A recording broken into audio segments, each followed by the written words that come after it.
ನಮೋ ನಮೋ ವಿಘ್ನರಾಜ ಓಂ ನಮೋ ನಮೋ ವಿಘ್ನರಾಜ ನಮೋ ನಮೋ ವಿಘ್ನರಾಜ ಓಂ ನಮೋ ನಮೋ ವಿಘ್ನರಾಜ.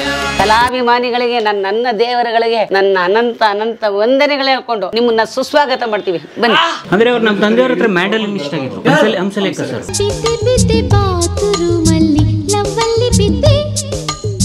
ಮುಂಚೆ ಹೌದು.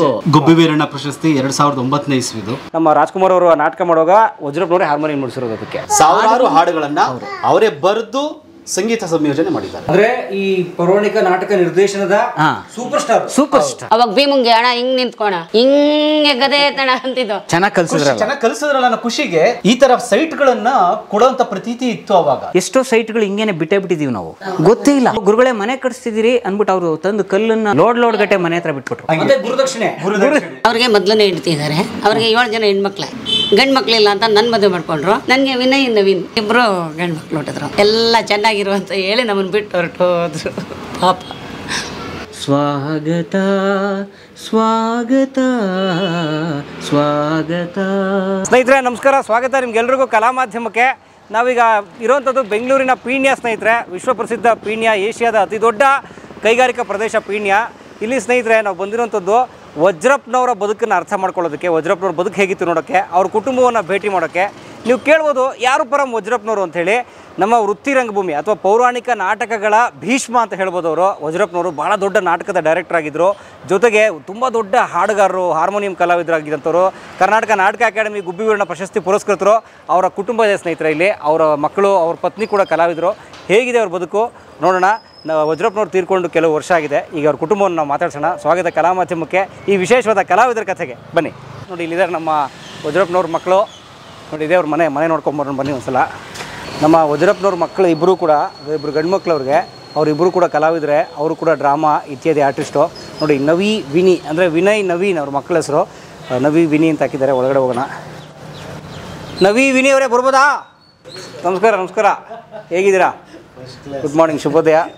ಬನ್ನಿ. ಹೇಗಿದ್ದೀರಾ? ಚೆನ್ನಾಗಿದ್ದೀನಿ ಸರ್. ನಮಸ್ಕಾರ. ಬನ್ನಿ ವಿನಯ್. ಓಕೆ ನೋಡಿ ಸ್ನೇಹಿತರೆ, ಇವರು ನವೀನ್. ಇವರು ರಾಷ್ಟ್ರೀಯ ನಾಟಕ ಶಾಲೆ NSD ಬೆಂಗಳೂರು ಸೆಂಟರ್ನಲ್ಲಿ ನಾನು ಅವರೊಟ್ಟಿಗೆ ಕ್ಲಾಸ್ಮೇಟ್ಸ್ ಆಗಿದ್ವಿ 2010-11ರಲ್ಲಿ. ಅವ್ರ ಅಣ್ಣ ಇವರು ವಿನಯ್ ಅವರು, ವಜ್ರಪ್ಪನವ್ರ ಪತ್ನಿ. ಹೇಗಿದ್ದೀರಮ್ಮ? ಚೆನ್ನಾಗಿದ್ದೀನಿ. ಮೊನ್ನೆ ಚೆನ್ನಾಗಿದ್ದೀರಾ? ವಾವ್. ವಜ್ರಪ್ಪನವ್ರು ನಮಸ್ಕಾರ. ನಮ್ಮ ರಾಜೇಶ್ವರಿ ಇಲ್ಲೇ ಇದ್ದಾರೆ. ಬನ್ನಿ. ಇವರು ರಾಜೇಶ್ವರಿ, ನವೀನ್ ಅವರ ಪತ್ನಿ. ಈ ರಾಜೇಶ್ವರಿ ಅವರು ಕೂಡ, ಇವರು ರಾಜೇಶ್ವರಿ ಜೊತೆಗೆ ನಾನು ಕ್ಲಾಸ್ಮೇಟ್ ಆಗಿದ್ದೆ ಒಂದು ಕಾಲದಲ್ಲಿ ಅನ್ನೋದೇ ನಮ್ಮ ಸೌಭಾಗ್ಯ. ನಾವು 3 ಜನ, ನಾನು Naveen Rajeshwari, NSD classmates. Thank you. ಹೋಗೋಣ ಒಳಗಡೆ. ಅಮ್ಮ ಇವರು ನನ್ನ ತಮ್ಮವರು. ನಮಸ್ಕಾರ. ತಮ್ಮ ಅಲ್ಲ, ತಂದೆ ಅಂತ ಹೇಳ್ಬೇಕು ನಾವು. ನಮ್ಮನ್ನ ಅಷ್ಟು ಚೆನ್ನಾಗಿ ನೋಡ್ಕೊತ ತಮ್ಮನ ಹೆಂಡತಿ. ಇವರು ತಾಯಿ ಪಾಪ ನಮ್ಮನ್ನೆಲ್ಲ ಚೆನ್ನಾಗಿ ನೋಡ್ಕೊಂಡವ್ರು. ಇವತ್ತು ಕಲಾವಿದರನ್ನ ಚೆನ್ನಾಗಿ ನೋಡ್ಕೊಳ್ಳೋ ಅಂತ ಅಣ್ಣ, ತಮ್ಮ, ಅತ್ತಿಗೆ, ನಾದ್ನೀರು ಯಾರು ಇಲ್ಲ. ನನಗಿದ್ದಾರೆ ಮಕ್ಕಳು, ಸೊಸೆ ಎಲ್ಲ ಚೆನ್ನಾಗಿ ನೋಡ್ಕೊಂಡಿದ್ದಾರೆ. ಬನ್ನಿ. ಗುಬ್ಬಿ ವೀರಣ್ಣ ಪ್ರಶಸ್ತಿ 2009ನೇ ಇಸ್ವಿದು. ನಮ್ಮ ತಂದೆಯವ್ರು ಬಂದಿರೋದು 2009ರಲ್ಲೇ ಬಂದೆ. ಹೌದು, 2009ನೇ ಸಾಲಿಂದ. 9ನೇ ಸಾಲಿಂದ. ಸೂಪರ್. ಓಕೆ. ಎಷ್ಟಿತ್ತು ತಂದೆಯವ್ರಿಗೆ ಏಜು ಅವಾಗ? Almost 68 great. ನೋಡಿ ಗುಬ್ಬಿ ವೀರಣ್ಣ ಕರ್ನಾಟಕ ನಾಟಕ ಲೋಕದಲ್ಲಿ ಕೊಡುವಂಥ ಅತ್ಯುನ್ನತ ಪ್ರಶಸ್ತಿ. ಅದ್ರ ಮೇಲೆ ಕರ್ನಾಟಕ ಸ್ಟೇಟಲ್ಲಿ ಯಾವುದೂ ಇಲ್ಲ. ಇದೇ ಅತ್ಯುನ್ನತ ಪ್ರಶಸ್ತಿ. ನೋಡಿ ಸ್ನೇಹಿತರೆ, ಇದು ಡಾಕ್ಟರ್ ಗುಬ್ಬಿ ವೀರಣ್ಣ ಪ್ರಶಸ್ತಿ 2009ರಲ್ಲಿ ಕೊಟ್ಟಿರುವಂಥದ್ದು. ಕರ್ನಾಟಕ ರಾಜ್ಯದ ನಾಟಕ ಲೋಕದಲ್ಲಿ ಸಿಗುವಂಥ ಅತ್ಯುನ್ನತ ಪ್ರಶಸ್ತಿ ಇದು. ನಮ್ಮ ವಜ್ರಪ್ಪನವ್ರು ಸಲ್ಲಿರುವಂಥದ್ದು ಸ್ನೇಹಿತರೆ 2009ರಲ್ಲೇ. ಇದನ್ನೇನಾದರೂ ನಾನು ಇದರಲ್ಲಿ ಮಾಹಿತಿ ತುಂಬ ಸ್ಥೂಲವಾಗಿ ನಿಮ್ಗೆ ಹೇಳೋಕ್ಕೆ ಪ್ರಯತ್ನ ಪಡ್ತೀನಿ. ನಮ್ಮ ವಜ್ರಪ್ಪನವ್ರು ಎಷ್ಟು ದೊಡ್ಡ ಕಲಾವಿದರಾಗಿದ್ರು ಅನ್ನೋಕ್ಕೆ, ಶ್ರೀ ವಜ್ರಪ್ಪನವರು 10,000 ಪ್ರದರ್ಶನಗಳನ್ನು ನಿರ್ದೇಶನ ಮಾಡೋದು ಒಂದು ದಾಖಲೆ. 10,000 ಶೋ ಡೈರೆಕ್ಟ್ ಮಾಡಿದ್ದಾರೆ ಅವರು, ನಾಟಕಗಳು. ಈ ಹಾದಿಯಲ್ಲಿ ಕುರುಕ್ಷೇತ್ರ, ಮಹಾಭಾರತ, ಭೀಷ್ಮ ಪ್ರತಿಜ್ಞೆ, ಕೃಷ್ಣ ಸಂಧಾನ, ಪ್ರಚಂಡ ರಾವಣ, ಪಾದುಕ ಪಟ್ಟಾಭಿಷೇಕ, ಚಕ್ರವ್ಯೂಹ, ಕರಾಳರಾತ್ರಿ, ದುರಂತಕರ್ಣ, ಯಲಹಂಕ ಕೆಂಪೇಗೌಡರು, ನಲ್ಲತಂಗ, ಸದಾರಮ್ಯ, ತ್ಯಾಗಿ, ಸಂಸಾರ ನೌಕೆ ಮುಂತಾಗಿ 40ಕ್ಕೂ ಹೆಚ್ಚು ನಾಟಕಗಳನ್ನು ನಿರ್ದೇಶನ ಮಾಡಿರ್ತಾರೆ ನಮ್ಮ ವಜ್ರಪ್ಪನವರು. ಅಷ್ಟೇ ಸಂಗೀತ ಕೂಡ, ಹಾಡು ಕೂಡ. ಹೌದು, ಸಂಗೀತ ಅಂದರೆ ಹಾರ್ಮೋನಿಯಂ ವಾದನ. ಯಾಕಂದ್ರೆ ಸಂಗೀತ ಮತ್ತು ನಿರ್ದೇಶನ ಎರಡು ಕೂಡ. ಸೊ ಅವಾಗ ಡೈರೆಕ್ಟರ್ ಈ ಥರ ಈ ಪೌರಾಣಿಕ ನಾಟಕಗಳಿಗೆ ಅಥವಾ ವೃತ್ತಿ ರಂಗಭೂಮಿ ನಾಟಕಗಳಿಗೆ ಡೈರೆಕ್ಷನ್ ಮ್ಯೂಸಿಕ್ ಒಬ್ಬರೇ ಮಾಡ್ತಿದ್ರಾ? ಹೌದು, ನಿರ್ದೇಶಕರು ಅಂತ ಸಪರೇಟ್ ಆಗಿ ಇರ್ತಾ ಇರಲಿಲ್ಲ. ಯಾರು ಹಾರ್ಮೋನಿಯಂ ಯಾರು ನುಡಿಸ್ತಾ ಇದ್ರು ಅವರೇ ಯೂಶಲಿ ಸಾಮಾನ್ಯವಾಗಿ ಒಂದು ನಿರ್ದೇಶನ ಮಾಡುವಂಥದ್ದು ಪ್ರತೀತಿ ಪೌರಾಣಿಕ ನಾಟಕಗಳಲ್ಲಿ, ಎಸ್ಪೆಷಲಿ ಇವಾಗ ಹವ್ಯಾಸಿ ರಂಗಭೂಮಿ ಅಥವಾ ಮಿಕ್ಕ ರಂಗಭೂಮಿಗಳಲ್ಲಿ ಯಾರ ನಿರ್ದೇಶನ ಅಂತ ಸಪರೇಟ್ ಇರೋ ಒಂದು ಸಪರೇಟ್ ಇದಿರುತ್ತೆ, ಮತ್ತೆ ಸಂಗೀತಕ್ಕೆ ಸಪರೇಟ್ ಇರುತ್ತೆ. ಪೌರಾಣಿಕ ರಂಗಭೂಮಿಯಲ್ಲಿ ಆಗಿಲ್ಲ. ಯಾರು ಹಾರ್ಮೋನಿಯಂ ನುಡಿಸ್ತಾರೋ ಅವರೇ 99% ಅವರೇ ಡೈರೆಕ್ಟರ್ ಆಗಿದೆ. ಸಾಮಾನ್ಯವಾಗಿ ವಜ್ರಪ್ಪನವರೇ ಎದ್ದು ನಿಂತು ನಿರ್ದೇಶನ ಮಾಡಿ ಆಕ್ಟಿಂಗ್ ಎಲ್ಲ ಮಾಡಿ ತೋರಿಸೋರು ಕಲಾವಿದರಿಗೆ. ನಮ್ಮ ತಂದೆದು ಅದೊಂದು ವಿಶೇಷತೆ, ಅದೇ ಅವ್ರದ್ದು ವಿಶೇಷ. ಏನೋ ಎದ್ದು ನಿಂತು ದುರ್ಯೋಧನ ಹಿಂಗ್ ಮಾಡ್ಬೇಕು, ಹಿಂಗ್ ನಿಂತ್ಕೋಬೇಕು, ಭೀಮ ಹಿಂಗ್ ನಿಂತ್ಕೋಬೇಕು, ಕೃಷ್ಣ ಹಿಂಗ್ ಬರ್ಬೇಕು, ಕೃಷ್ಣ ಹಿಂಗೇ ಬರಬೇಕು ಅಂತ ಐಡಿಯಾ ಹೇಳ್ಕೊಟ್ಟು ಅವ್ರನ್ನ ತಿದ್ದಿ ನಾಟಕಗಳು ಮಾಡಿಸೋರು. ಅದಕ್ಕೆ ಈ ಹೆಸರು ಅವರಿಗೆ ಬಂದಿದ್ದು. ವಾವ್. ಮತ್ತೆ ಸಾಮಾನ್ಯವಾಗಿ ಏನಾಗುತ್ತೆ ಗೊತ್ತಾ, ಇವಾಗ ಪೌರಾಣಿಕ ರಂಗಭೂಮಿಯಲ್ಲಿ ಯಾರು ಹಾರ್ಮೋನಿಯಂ ನುಡಿಸ್ತಿರ್ತಾರೆ ಅವರೇ ನಿರ್ದೇಶನ ಮಾಡ್ತಾರೆ ಅಂತ ಹೇಳಿದೆ. ಬಟ್ ಏನು ಮಾಡ್ಬಿಡ್ತಾರೆ, ಕೂತಲ್ಲೇ ಹೇಳ್ಕೊಡ್ತಾ ಇರ್ತಾರೆ ತುಂಬ ಜನ, 100ಕ್ಕೆ ಒಂದು 90 ಜನ. ಇನ್ನೊಂದು 10 ಜನ ಮಾತ್ರ ಏನು ಮಾಡ್ತಾರೆ, ಇಲ್ಲ ನೀವು ಮಾಡ್ತಿರೋ ಸರಿಯಿಲ್ಲ ಅಂದ್ಬಿಟ್ಟು ಹಾರ್ಮೋನಿಯಂ ಪೆಟ್ಟಿಗೆ ಬಿಟ್ಟು ಅಲ್ಲಿ ಹೋಗಿ, ಇಲ್ಲ ಸ್ಟೇಜ್ಗೆ ಹೋಗಿ, ಇಲ್ಲ ಇದು ಈಗ ಮಾಡಬಾರ್ದು, ಭಾವ ಈಗ ಬರಬೇಕು ಅಂತ ಒಂದು ಡೈರೆಕ್ಷನ್ ಮಾಡುವಂಥ ಕೆಲವು ನಿರ್ದೇಶಕರಲ್ಲಿ ನಮ್ಮ ತಂದೆ ಒಬ್ಬರು ಕೂಡ, ಅವರು ಅದಕ್ಕೆ ಕೂಡ ಒಂದು ಹೆಸರಾಗಿದ್ರು. Very nice. ಅಷ್ಟು ಮಾತ್ರ ಅಲ್ಲ ಸ್ನೇಹಿತರೆ, ಇಲ್ಲೊಂದು ಮಾಹಿತಿ ಇದೆ, ಸ್ಫೋಟಕವಾದ ಮಾಹಿತಿ ಏನಂದರೆ, ಈ ನಡುವೆ ಚಲನಚಿತ್ರ ರಂಗಕ್ಕೂ ಪ್ರವೇಶಿಸಿದ ವಜ್ರಪ್ಪನವರು ಸಂಪ್ರದಾಯ, ನಗುತ ಅರಳು ಮಲ್ಲಿಗೆ, ಜಾಗೃತಿ ಮತ್ತು ಪ್ರಚಂಡ ರಾವಣ ಸಿನಿಮಾಗಳಿಗೆ ಸಂಗೀತ ಸಂಯೋಜನೆ ಮಾಡಿರ್ತಾರೆ. ಅಂದರೆ ಎಲ್ಲವೂ ಬ್ಲ್ಯಾಕ್ ಆ್ಯಂಡ್ ವೈಟ್ ಕಾಲದ ಸಿನಿಮಾಗಳು. ಪ್ರಚಂಡ ರಾವಣ ಮಾತ್ರ ರೀಸೆಂಟಾಗಿ ಅಂದರೆ ಒಂದು 15 ಇಯರ್ಸ್ 18 ಇಯರ್ಸ್ ಆಯಿತು ಬಂದಿದೆ ಪ್ರಚಂಡ ರಾವಣ. ಎಚ್.ಎಂ. ನಾಯಕ ನಾಟಕಕ್ಕೆ ಡಾಕ್ಟರ್ ರಾಜ್ಕುಮಾರ್ ಅವರಿಗೆ ಹಾರ್ಮೋನಿಯಂ ನುಡಿಸುವ ಅವಕಾಶ ದೊರೆತದ್ದನ್ನು ಹೆಮ್ಮೆಯಿಂದ ನೆನೆಸ್ಕೊಳ್ತಾರೆ. ಎಚ್.ಎಂ. ನಾಯಕ ನೀವು ಗಮನಿಸಿರ್ಬೋದು, ರಾಜ್ಕುಮಾರ್ ಅವರು ಎಚ್.ಎಂ. ನಾಯಕದ ಒಂದು ಪಾತ್ರ ಮಾಡಿದ್ದಾರೆ. ಒಂದು ಸಾಮಾಜಿಕ ಸಿನಿಮಾದಲ್ಲಿ ಎಚ್.ಎಂ. ನಾಯಕದ ಒಂದು ನಾಟಕದ ಅಭಿನಯ ಮಾಡಿದ್ದಾರೆ.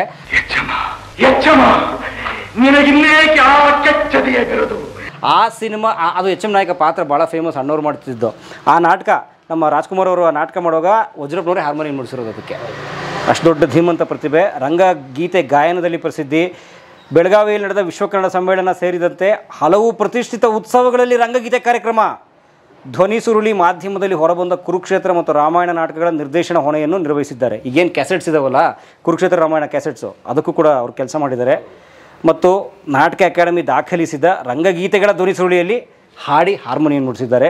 ಅನೇಕ ಪ್ರಶಸ್ತಿ ಬಂದಿದೆ. ಇವತ್ತು ಮಾತಾಡೋಣ. ಈ ಪುಣ್ಯಾತ್ಮನ ನಾವು ಒಂದ್ಸಲ ಭೇಟಿಯಾಗಿದ್ವಿ. ನಾವು NSD ಇದ್ದಾಗ ಇವರು ತಂದೆಯವರಾಗಿರೋ ಕಾರಣಕ್ಕೆ ನಾವು ವಿದ್ಯಾರ್ಥಿಗಳು NSD ಆಗ ಬಂದು ಅಮ್ಮನೂ ಬರ್ತಿದ್ರು, ಬಂದು ಅವ್ರನ್ನ ನೋಡುವಂಥ ಒಂದು 2 ನಿಮಿಷ ಅವ್ರ ಮಾತಾಡೋಂಥ ಅವಕಾಶ ನಮಗೂ ಸಿಕ್ಕಿತ್ತು ಅನ್ನೋದು ನಮ್ಮ ಸೌಭಾಗ್ಯ. ಇವತ್ತು ಅವ್ರ ಜೊತೆಗಿಲ್ಲ.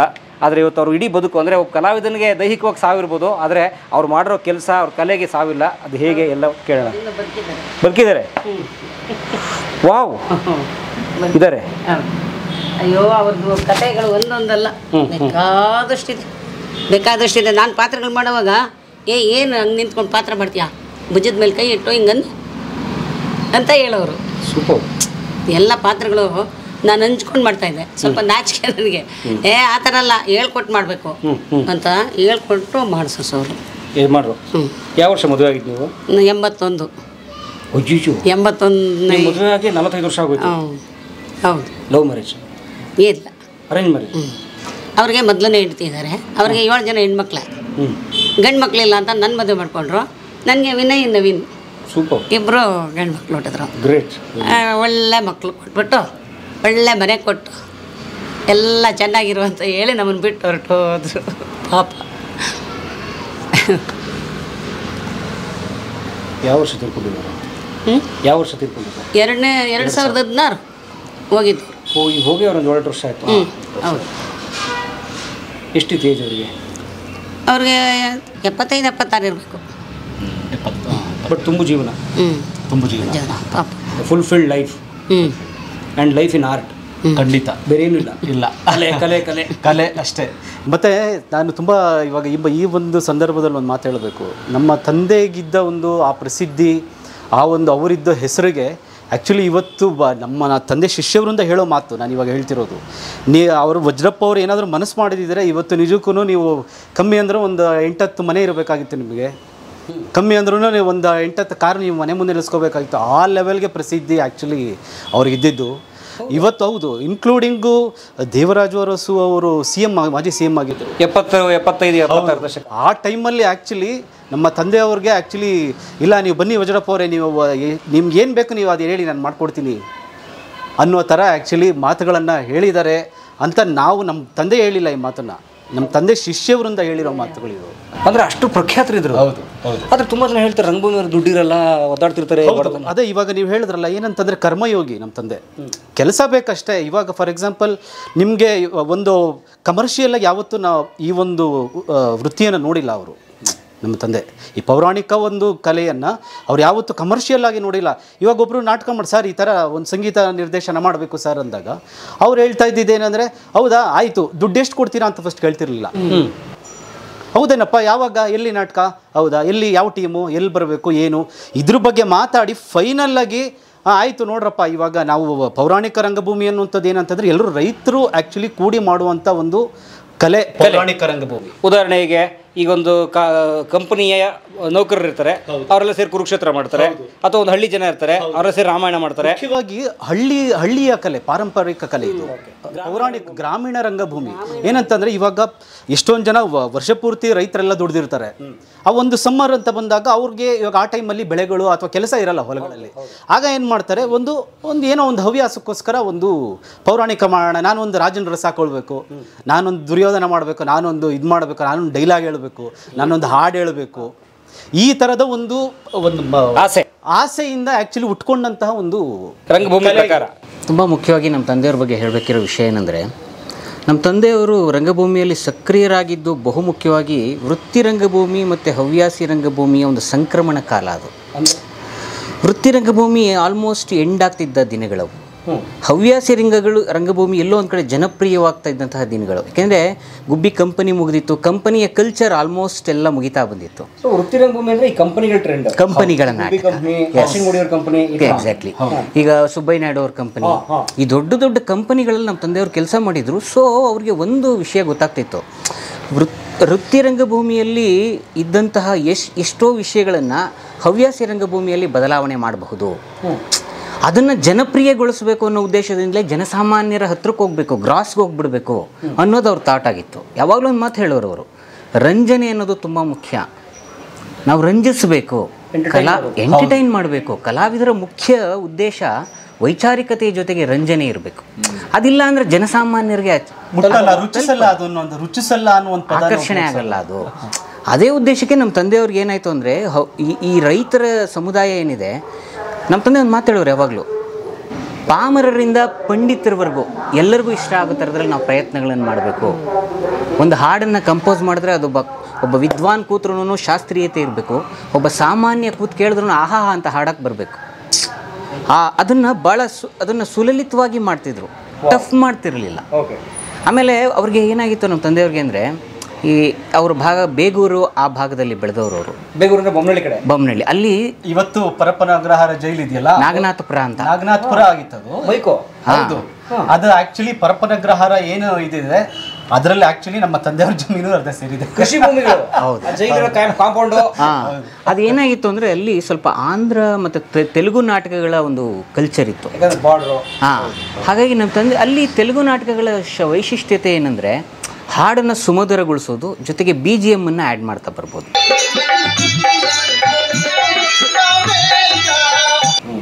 ಅಲ್ಲಿವರೆಗೂ ಏನಾಗಿತ್ತು, ವೃತ್ತಿ ರಂಗಭೂಮಿಯ ನಾಟಕಗಳಲ್ಲಿ ಹೇಗೆ ಮಾಡ್ತಿದ್ರು ನಾಟಕಗಳನ್ನು, ಅವ್ರದ್ದು ಪಾತ್ರ ಆಯಿತು, ಅವ್ರು ಹಾಡು ಆಡ್ತಿದ್ರು, ಹಾಡು ಆಡಿದ್ರೆ BGM ಸುಮ್ಮನೆ ನಿಂತ್ಕೊಂಡಿರೋರು, ನಟಿಸ್ತಿರ್ಲಿಲ್ಲ. ಅದನ್ನು ನಮ್ಮ ತಂದೆಯವರು ಮಾಡಿಫೈ ಮಾಡಿದ್ರು. ಹಾಡುಗಳಲ್ಲಿ BGMsಲ್ಲಿ ಆ್ಯಕ್ಟ್ ಮಾಡಬೇಕು, ರಿಯಾಕ್ಟ್ ಮಾಡಬೇಕು, ಪಾತ್ರಗಳ ಜೊತೆಯಲ್ಲಿ ಸ್ಪಂದಿಸಬೇಕು. BGM ಅಂದರೆ ವೋಕಲ್, ಹಾಡಿನ ಕಡೆ BGM ಬರ್ಬೇಕಾದ್ರೆ ನಿಲ್ಬಾರ್ದು, ನನ್ ಮುಗಿದೋಯ್ತು ಅಂತ ನಿಲ್ಬಾರ್ದು. ಅದೇನಂದ್ರೆ ಅಲ್ಲಿನ ಒಂದು ಏನೋ ಒಂದು ಬೇಡಿಕೆ ಇರುತ್ತೆ, ಆ ಒಂದು ಸೀನ್ಗೆ, ಆ ದೃಶ್ಯಕ್ಕೆ ಏನೋ ಒಂದು ಬೇಡಿಕೆ ಇರುತ್ತೆ, ಅದಕ್ಕೆ ಪ್ರತಿಕ್ರಿಯೆ ಕೊಡೋದ್ರ ಮೂಲಕ ಅಟ್ಲೀಸ್ಟ್ ಅದನ್ನು ಫಿಲ್ ಮಾಡಬೇಕು, ಆ ಗ್ಯಾಪನ್ನು. ಅಂದ್ರೆ ನೋಡಿಗರಿಗೆ ಎಂಗೇಜ್ ಮಾಡಬೇಕು ಅಂತ ಒಂದು ಉದ್ದೇಶ. ಪಾಂಚಾಲಿ ಅಂದರೆ ನಾವು ಸುಮ್ಮನೆ ಕಡಿಕೊಂಡು ನಿಂತ್ಕೊಂಡು ನೋಡೋದಲ್ಲ, ಪಾಂಚಾಲಿ ಅಂತಿದ್ದಂಗೆ ತಿರುಗಿ ನೋಡಿ ಪೋಸ್ ಕೊಡ್ಬೇಕಾಗಿತ್ತು ಅವ್ರಿಗೆ. ಏನು ಆ ಸಂದರ್ಭಕ್ಕೆ, ಸಿಚುವೇಶನ್ ಆ ಥರ ಇದನ್ನ ಹೇಳ್ಕೊಟ್ಟವ್ರು ಅವರು.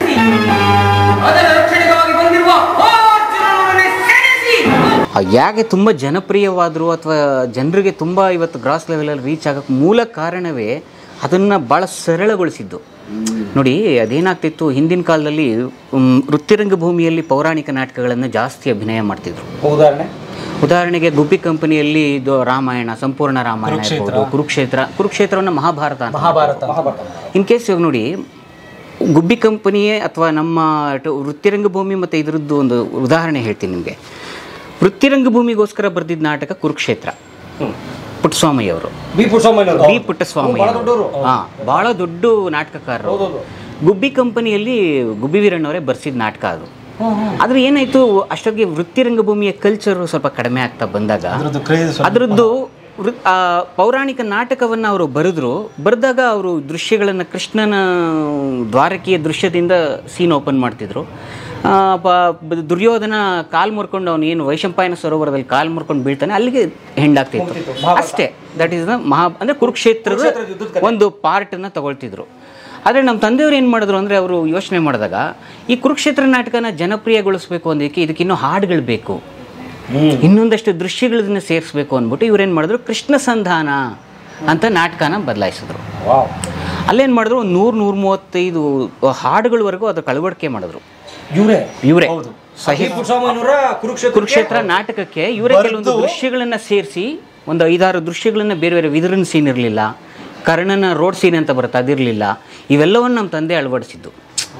ಸೊ ಅವ್ರು ಏನು ಮಾಡಿಬಿಟ್ರು ಅಂದರೆ, ಜನಸಾಮಾನ್ಯರ ಪಲ್ಸು ಭಾಳ ಹಿಡಿದ್ಬಿಟ್ಟು ರುಚಿಸುವುದು ಅನ್ನೋ ಪದನ ತುಂಬಾ ಉಪಯೋಗಿಸ್ತಾರೆ. ರುಚಿಸೋದು, ರಂಜಿಸೋದು ಎರಡು ಭಾಳ ಹಿಡಿಯೋರು ಅವರು.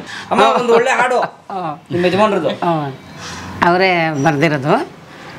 ಘನಶ್ಯಾಮ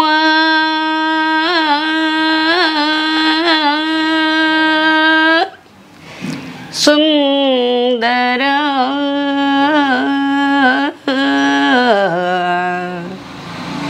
ನವಲೋಕ ಪೂಜಿತ ಘನಶ್ಯಾಮ ಸುಂದರ ನವಲೋಕ ಪೂಜಿತ ಘನಶ್ಯಾಮ ಸುಂದರ ನವಲೋಕ ಪೂಜಿತ ಶೌರಿ ಗಿರಿಧಾರಿ ಮಹಾಮಹಿಮಾ ಅಮಿತ ಜನಪ್ರಿಯ ಗುಣಧಾಮ ಶೌರಿ ಗಿರಿಧಾರಿ ಮಹಾಮಹಿಮಾ ಅಮಿತ ಜನಪ್ರಿಯ ಗುಣಧಾಮ ಸುರಸುಂದರ ಕರುಣಾಕರ ಸುರಸುಂದರ ಕರುಣಾಕರ ಕಾಪಾಡು ಕಾಪಾಡು ಶ್ರೀವರ ಕಾಪಾಡು ಕಾಪಾಡು ಶ್ರೀವರ ಘನಶ್ಯಾಮ ಸುಂದರ ನವಲೋಕ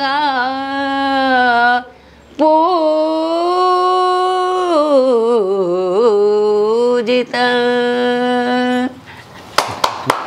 ಯಾವ ಇದು ದ್ರೌಪದಿ ಹಾಡಿದು. ಕೃಷ್ಣ ಸಂಧಾನ ಅಂತ ಬರೆದ್ರಲ್ಲ, ಆಗ ಕೃಷ್ಣ ದುರ್ಯೋಧನ ಹತ್ರ ಹೋಗ್ತಾನೆ. ಪಾಂಡವರು ಅಂದ್ರೆ ಸಂಧಾನ ಮಾಡಬೇಕು ಅಂತ ಕಳಿಸ್ಕೊಡ್ತಾರೆ. ಆ ದೃಶ್ಯದಲ್ಲಿ ಕೃಷ್ಣ ಎಂಟ್ರಿ ಕೊಡ್ತಾನೆ. ಪಾಂಡವರ ಶಿಬಿರ, ಪಾಂಡವರ ಶಿಬಿರಕ್ಕೆ ಬಂದಾಗ ಅವ್ರನ್ನ ಆಹ್ವಾನ ಮಾಡುವಂತ ಒಂದು ಹಾಡು. ಪಾಂಡವರೆಲ್ಲ ಸೇರಿ ಕೃಷ್ಣನ ಆಹ್ವಾನ ಇಲ್ಲ, ಇನ್ನೊಂದು ವಿಷಯ ನೋಡಿ, ಇವಾಗ ಆಕ್ಚುಲಿ ನಮ್ಮ ಅಣ್ಣ ಹೇಳಿದ್ನಲ್ಲ, ಹಾಗೆ ಕೃಷ್ಣ ಸಂಧಾನ ಅನ್ನುವಂಥದ್ದು ಅಡಾಪ್ಟ್ ಮಾಡ್ಕೊಂಡ್ರಲ್ಲ, ಅಂದ್ರೆ ಕುರುಕ್ಷೇತ್ರವನ್ನ ಒಂದು ಮಾಡಿಫೈ ಮಾಡಿದಾಗ ತುಂಬ ಜನಕ್ಕೆ ಗೊತ್ತಿಲ್ಲದಿರೋ ವಿಷಯ ಏನಂದರೆ, ನಮ್ಮ ತಂದೆಯವರು ಪಿ ವಜ್ರಪ್ಪ ಅಂದರೆ ಸಂಗೀತ ಮತ್ತು ನಿರ್ದೇಶನ ಅಂತ, ಅವ್ರು ಒಳ್ಳೆ ಸಾಹಿತಿ ಕೂಡ. ಇವಾಗ ಏನು ಹಾಡು ಕೇಳಿದ್ರಲ್ಲ ಅವರೇ ಬರೆದಿರೋದು. ಅವ್ರ ಲಿರಿಕು ಒಂದಲ್ಲ, ಸುಮಾರು ಎಷ್ಟು ಕಡಿಮೆ ಅವರು ಎಲ್ಲ ನಾಟಕಗಳು ಅವರು ನಾಟಕ ರಚನಾಕಾರರು.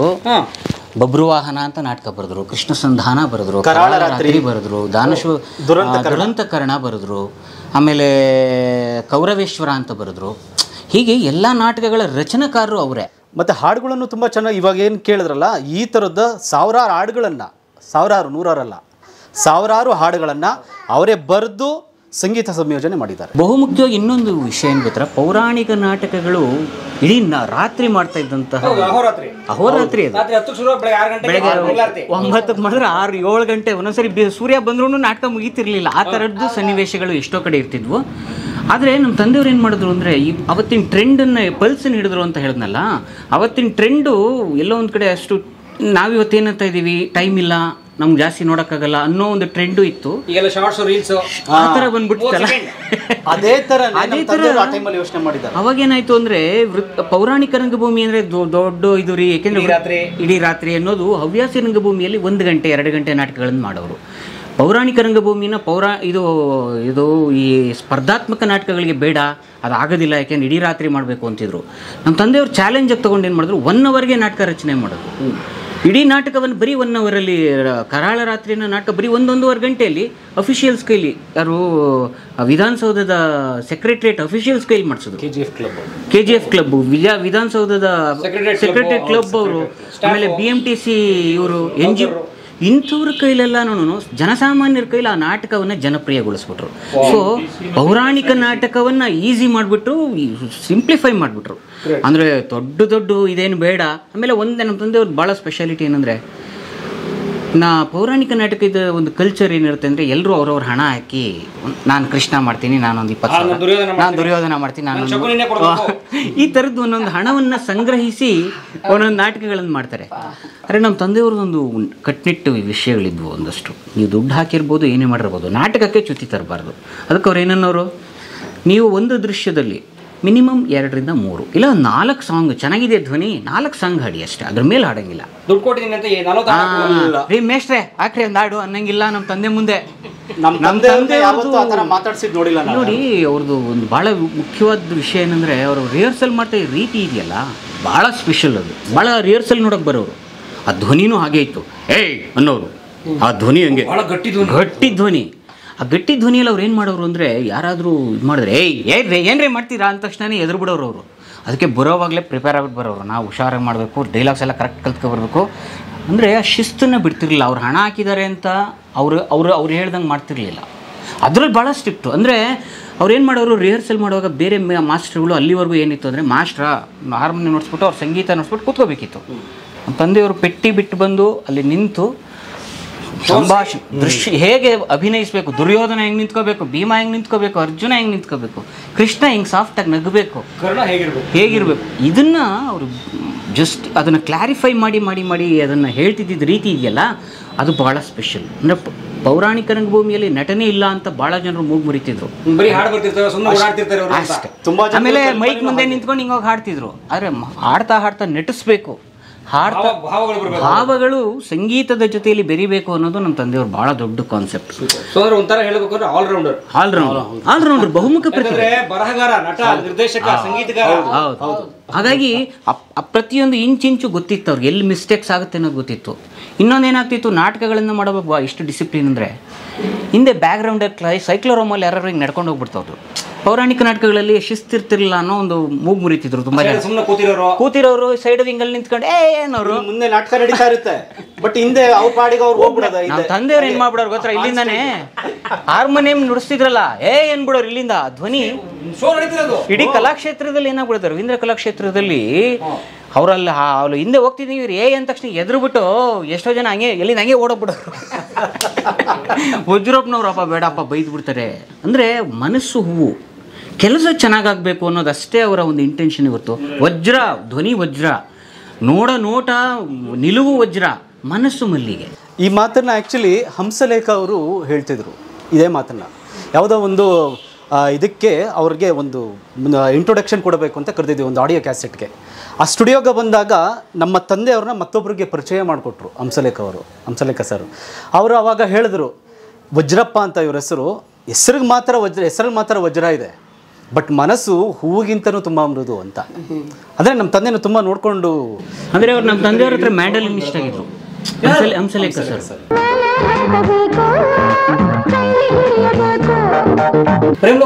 ಹೌದು, ನಗುತ್ತಾ ಅರಳು ಮಲ್ಲಿಗೆ ಅನ್ನೋ ಸಿನಿಮಾಗೆ ನಮ್ಮ ತಂದೆಯವ್ರಿಗೆ ಅಸೋಸಿಯೇಟ್ ಅವರು. ಪ್ರೇಮಲೋಕಕ್ಕೆ ಮುಂಚೆ ನಮ್ಮ ತಂದೆಯವ್ರಿಗೆ ಅಸೋಸಿಯೇಟ್. ಆ್ಯಕ್ಚುಲಿ ಹಂಸಲೇಖ ಸರ್ ಜೊತೆಗೆ ನಾನು ಕೆಲಸ ಮಾಡುವಾಗ ಹಂಸಲೇಖ ಸರೇ ಹೇಳಿದ ಮಾತದು, ನಿಮ್ಮ ತಂದೆಗೆ ನಾನು ನಗುತ್ತಾ ಅರಳು ಮಲ್ಲಿಗೆಗೆ ನಾನೇ ಅಸೋಸಿಯೇಟು ಅಂತ. ಮ್ಯಾಂಡ್ಲಿನ್ ಎಕ್ಸ್ಪರ್ಟ್ ಅವರು ಏನಾಗ್ತಿದೆ, ಪ್ರೋಗ್ರಾಮಿಂಗು ಮತ್ತು ಇದೆಲ್ಲನೂ ನಮ್ಮ ತಂದೆಯವ್ರಿಗೆ ಟೆಕ್ನಿಕಲ್ ಇದನ್ನು ಸಪೋರ್ಟ್ ಮಾಡ್ತಿದ್ದಿದ್ದೆ ಹಂಸಲೇಖ ಸರ್. ಗಂಗರಾಜು ಇದೇನಾಯ್ತು, ಸಂಪ್ರದಾಯ ಸಿನಿಮಾ ಒಂದೇ ರೆಕಾರ್ಡಿಂಗ್ ಸ್ಟುಡಿಯೋ ಅಲ್ಲಿ ಕೆಳಗಡೆ ಸಂಪ್ರದಾಯ ನಡೀತಾ ಇದೆ, ಮೇಲೆ ಪ್ರೇಮಲೋಕ ನಡೀತಾ ಇದೆ. ಸಂಪ್ರದಾಯ ಸಿನಿಮಾ ರಿಲೀಸ್ ಆಗೋಕ್ಕೆ ಅದಕ್ಕೆ ಹಣ ಇಲ್ಲ, ಅದಕ್ಕೆ ಬೇಕಾದ ಹೂಡಿಕೆ ಮಾಡುವಂಥವ್ರಿಗೆ ಇವರು ಮಾಸ್ಟರ್ ಹಿರಣ್ಯ ಇವ್ರು ಮಾಡಿದ್ದದು. ಹಾಗಾಗಿ ಪಾಪ ಅವ್ರು ಇದರಲ್ಲಿ ಫಂಡ್ಸ್ ಎಲ್ಲ ಮಾಡ್ತಿದ್ರು. ಅಲ್ಲಿ ರವಿಚಂದ್ರನ್ ಕೇಳಬೇಕಾ, ಮೇಲೆ ಅವರು ಶಿಷ್ಯ, ಕೆಳಗಡೆ ಗುರು ಹೇಳಿದ್ರಂತಪ್ಪ, ಬಿಡಪ್ಪ ಒಳ್ಳೆ ಇವ್ರು ಸಿಕ್ಕಿದ್ದಾರೆ, ಮಾಡಪ್ಪ ಚೆನ್ನಾಗಿ ಮಾಡಪ್ಪ ಅಂತ ಆಶೀರ್ವಾದ ಮಾಡಿದ್ರು ಅವರು. ಚೆನ್ನಾಗಿ ಮಾಡು, ಹೆಸರು ಮಾಡುವಂತಹ. ಬಟ್ ಅದೇನಾಗುತ್ತೆ ಅಂದರೆ ಅದು ಸಹಜ, ಅದು ಕಲೆಯಲ್ಲಿ ಹೇಳಲಿಕ್ಕೆ ಬರೋಲ್ಲ, ಅವಕಾಶಗಳು ಹೇಗೆ ತೆರ್ಕೊಳ್ಳುತ್ತೆ ಅಂತ. ಅಂದರೆ ಅದನ್ನು ಹಂಸಲೇಖ ಸರ್ ಯಾವಾಗಲೂ ನೆನೆಸ್ಕೊಳ್ಳೋರು. ಅದೊಂದು ಸಾಧ್ಯವಾದರೆ ಅದೊಂದು ಫೋಟೋಸೋ ವೀಡಿಯೋಸೋ ಅಥವಾ ಏನಾದ್ರು ಸಿಕ್ಕದೆ ಕೊಡೋ ಅಂತಿದ್ರು ನನಗೆ. ಬಟ್ ಅದು ಒಬ್ಬರು ತೀರ್ಕೊಂಡ್ಬಿಟ್ರು ಅವರು. ಅದನ್ನು ಒಬ್ಬರು ಸ್ಕೂಲ್ ಮಾಸ್ಟ್ರು ಪ್ರೊಡ್ಯೂಸ್ ಮಾಡಿದ್ದು. ಇದ್ರ ಹತ್ರ ಕಲಾಕ್ಷೇತ್ರದ ಹಿಂಭಾಗದಲ್ಲಿ ಒಬ್ಬರು ಸ್ಕೂಲ್ ಮಾಸ್ಟ್ರ್ ಇದ್ದರು. ಅವರು ಓದೆ, ಆಮೇಲೆ ಸಿಕ್ಕಲಿಲ್ಲ, ಅವ್ರು ತೀರ್ಕೊಂಡ್ಬಿಟ್ಟಿದ್ರು. ಆಮೇಲೆ ಅದು ಅವ್ರು ಯಾರೋ ಅವ್ರ ಮಗ ಇದ್ದರು, ಏನು ನಮ್ಗೆ ಗೊತ್ತಿಲ್ಲ ಸರ್ ಅಂದರು, ಸಿಕ್ಕಲಿಲ್ಲ ಅದು. ಬಟ್ ಈಗಲೂ ನನಗೆ ಫೋನ್ ಮಾಡಿದಾಗ ಹೇಳ್ತಾ ಇರ್ತಾರೆ, ಸಾಧ್ಯವಾದರೆ ನನಗದೊಂದು ಆಡಿಯೋ ನಾನು ವರ್ಕ್ ಮಾಡಿದ್ನಲ್ಲ, ಸ್ವಲ್ಪ ಸಿಕ್ಕಿದ್ರೆ ನೋಡೋ ಅಂತ. ಅಂದರೆ ಅದು ಏನಾಗಿತ್ತು ಅಂದರೆ ನಮ್ಮ ತಂದೆಯವ್ರಿಗೆ ಇದೇ ಆಗಿತ್ತು, ಅವ್ರು ಬಂದ ವಾತಾವರಣವೇ ಆಗಿತ್ತು. ಆಮೇಲೆ ಅವತ್ತಿನ ದಿನಮಾನವೇ ಆಗಿತ್ತು. ನೋಡಿ, ಅವ್ರು ಬಂದ ಕಲಾವಿದರುಗಳು ಹೇಗಿದ್ರು, ರಾಜ್ಕುಮಾರ್ ಅಂತವ್ರು ಇರ್ಬೋದು, ದೊಡ್ಡ ದೊಡ್ಡ ಕಲಾವಿದರು, ಉದಯ್ ಕುಮಾರ್ ಅಂತವರು, ಆಮೇಲೆ ನಮ್ಮ ಬಟ್ಟಿಮಾದೇವಯ್ಯ ಅವರು ಇರ್ಬೋದು. ಆಮೇಲೆ ನಮ್ಮಲ್ಲಿ ಈಗ ಭಾಳ ಇದರಲ್ಲಿ ಅಂತ ಹೇಳಿದ್ರೆ ಅತ್ತಿಗುಪ್ಪೆ ಕೃಷ್ಣಮೂರ್ತಿ ಅಂತಿದ್ರು, ಅವರೆಲ್ಲ ಕೂಡ ಎಂಪ್ಲಾಯೀಸ್ ಆಗಿದ್ರು ಭಾಳಷ್ಟು ಜನ. ಆಮೇಲೆ ಕಾರ್ಪೊರೇಷನ್ ಹನುಮಂತಪ್ಪ ಅಂತ. ಅಂದರೆ ಇವರೆಲ್ಲರೂ ಕೂಡ ಯಾಕೆ ಜನಪ್ರಿಯರಾದರು, ಜನರಿಗೆ ರೀಚ್ ಆದರು ಅಂದರೆ ಭಕ್ತಿ, ಕೆಲಸದ ಬಗ್ಗೆ ಇದ್ದಂತಹ ಒಂದು ಭಕ್ತಿ. ಆಮೇಲೆ ನಮ್ಮ ತಂದೆಗೆ ಅವರೆಲ್ಲ ಭಾಳ ಸಪೋರ್ಟ್ ಮಾಡಿದ್ದಾರೆ. ಅಂದರೆ ಗುರುಭಕ್ತಿ ಹೇಗಿರ್ತಿತ್ತು ಅಂದರೆ, ನಮ್ಮ ತಂದೆಯವ್ರು ಬಂದರು ಅಂದರೆ ಅವರು ಹೇಳಿದ್ದನ್ನು ಇಲ್ಲ ಅಂತಿರಲಿಲ್ಲ, ಮಾಡ್ತೀವಿ ಅಷ್ಟೇ. ಇದು ಮಾಡಬೇಕು ಅಂತಿದ್ದೀನಪ್ಪ, ಒಂದು ಹಾಡು ಏನೋ ಒಂದು ಮಾಡಬೇಕು ಅಂತಿದ್ದೀನಿ, ಹೊಸ ಥರ ಹಾಡು ಕಂಪೋಸ್ ಮಾಡಿದ್ದೀನಿ ಅಂದರೆ ಅದಕ್ಕೆ ಸೇರಿಬಿಡೋರೆಲ್ಲ. ಅದಕ್ಕೆ ನಮ್ಮ ಜೊತೆಗೆ ಇನ್ನೊಂದು ಭಾಳ ಮುಖ್ಯವಾದ ಹೆಸರು ಹೇಳ್ಬೇಕಾದ್ರೆ ಪದ್ಮರಾಜ್ ಅಂತ, ಕೀಬೋರ್ಡಿಸ್ಟ್ ಅವರು ನಮ್ಮ ತಂದೆ ಜೊತೆಗೆ ಭಾಳ ಇನ್ಸ್ಪಿರೇಷನು. BGMs ಮಾಡೋವಾಗ ಅವರು ಭಾಳ ಒಂದು ಸಾಥ್ ಕೊಡ್ತಿದ್ರು. ಅವರು ಏನಾದರೂ ಮಾಡಬೇಕು, ಈಗ ಉದಾಹರಣೆಗೆ ಕೃಷ್ಣನ ಹಾಡಿದೆ, ಸ್ವಾಗತ ಸ್ವಾಗತ ಸ್ವಾಗತ, ಅದರಲ್ಲಿ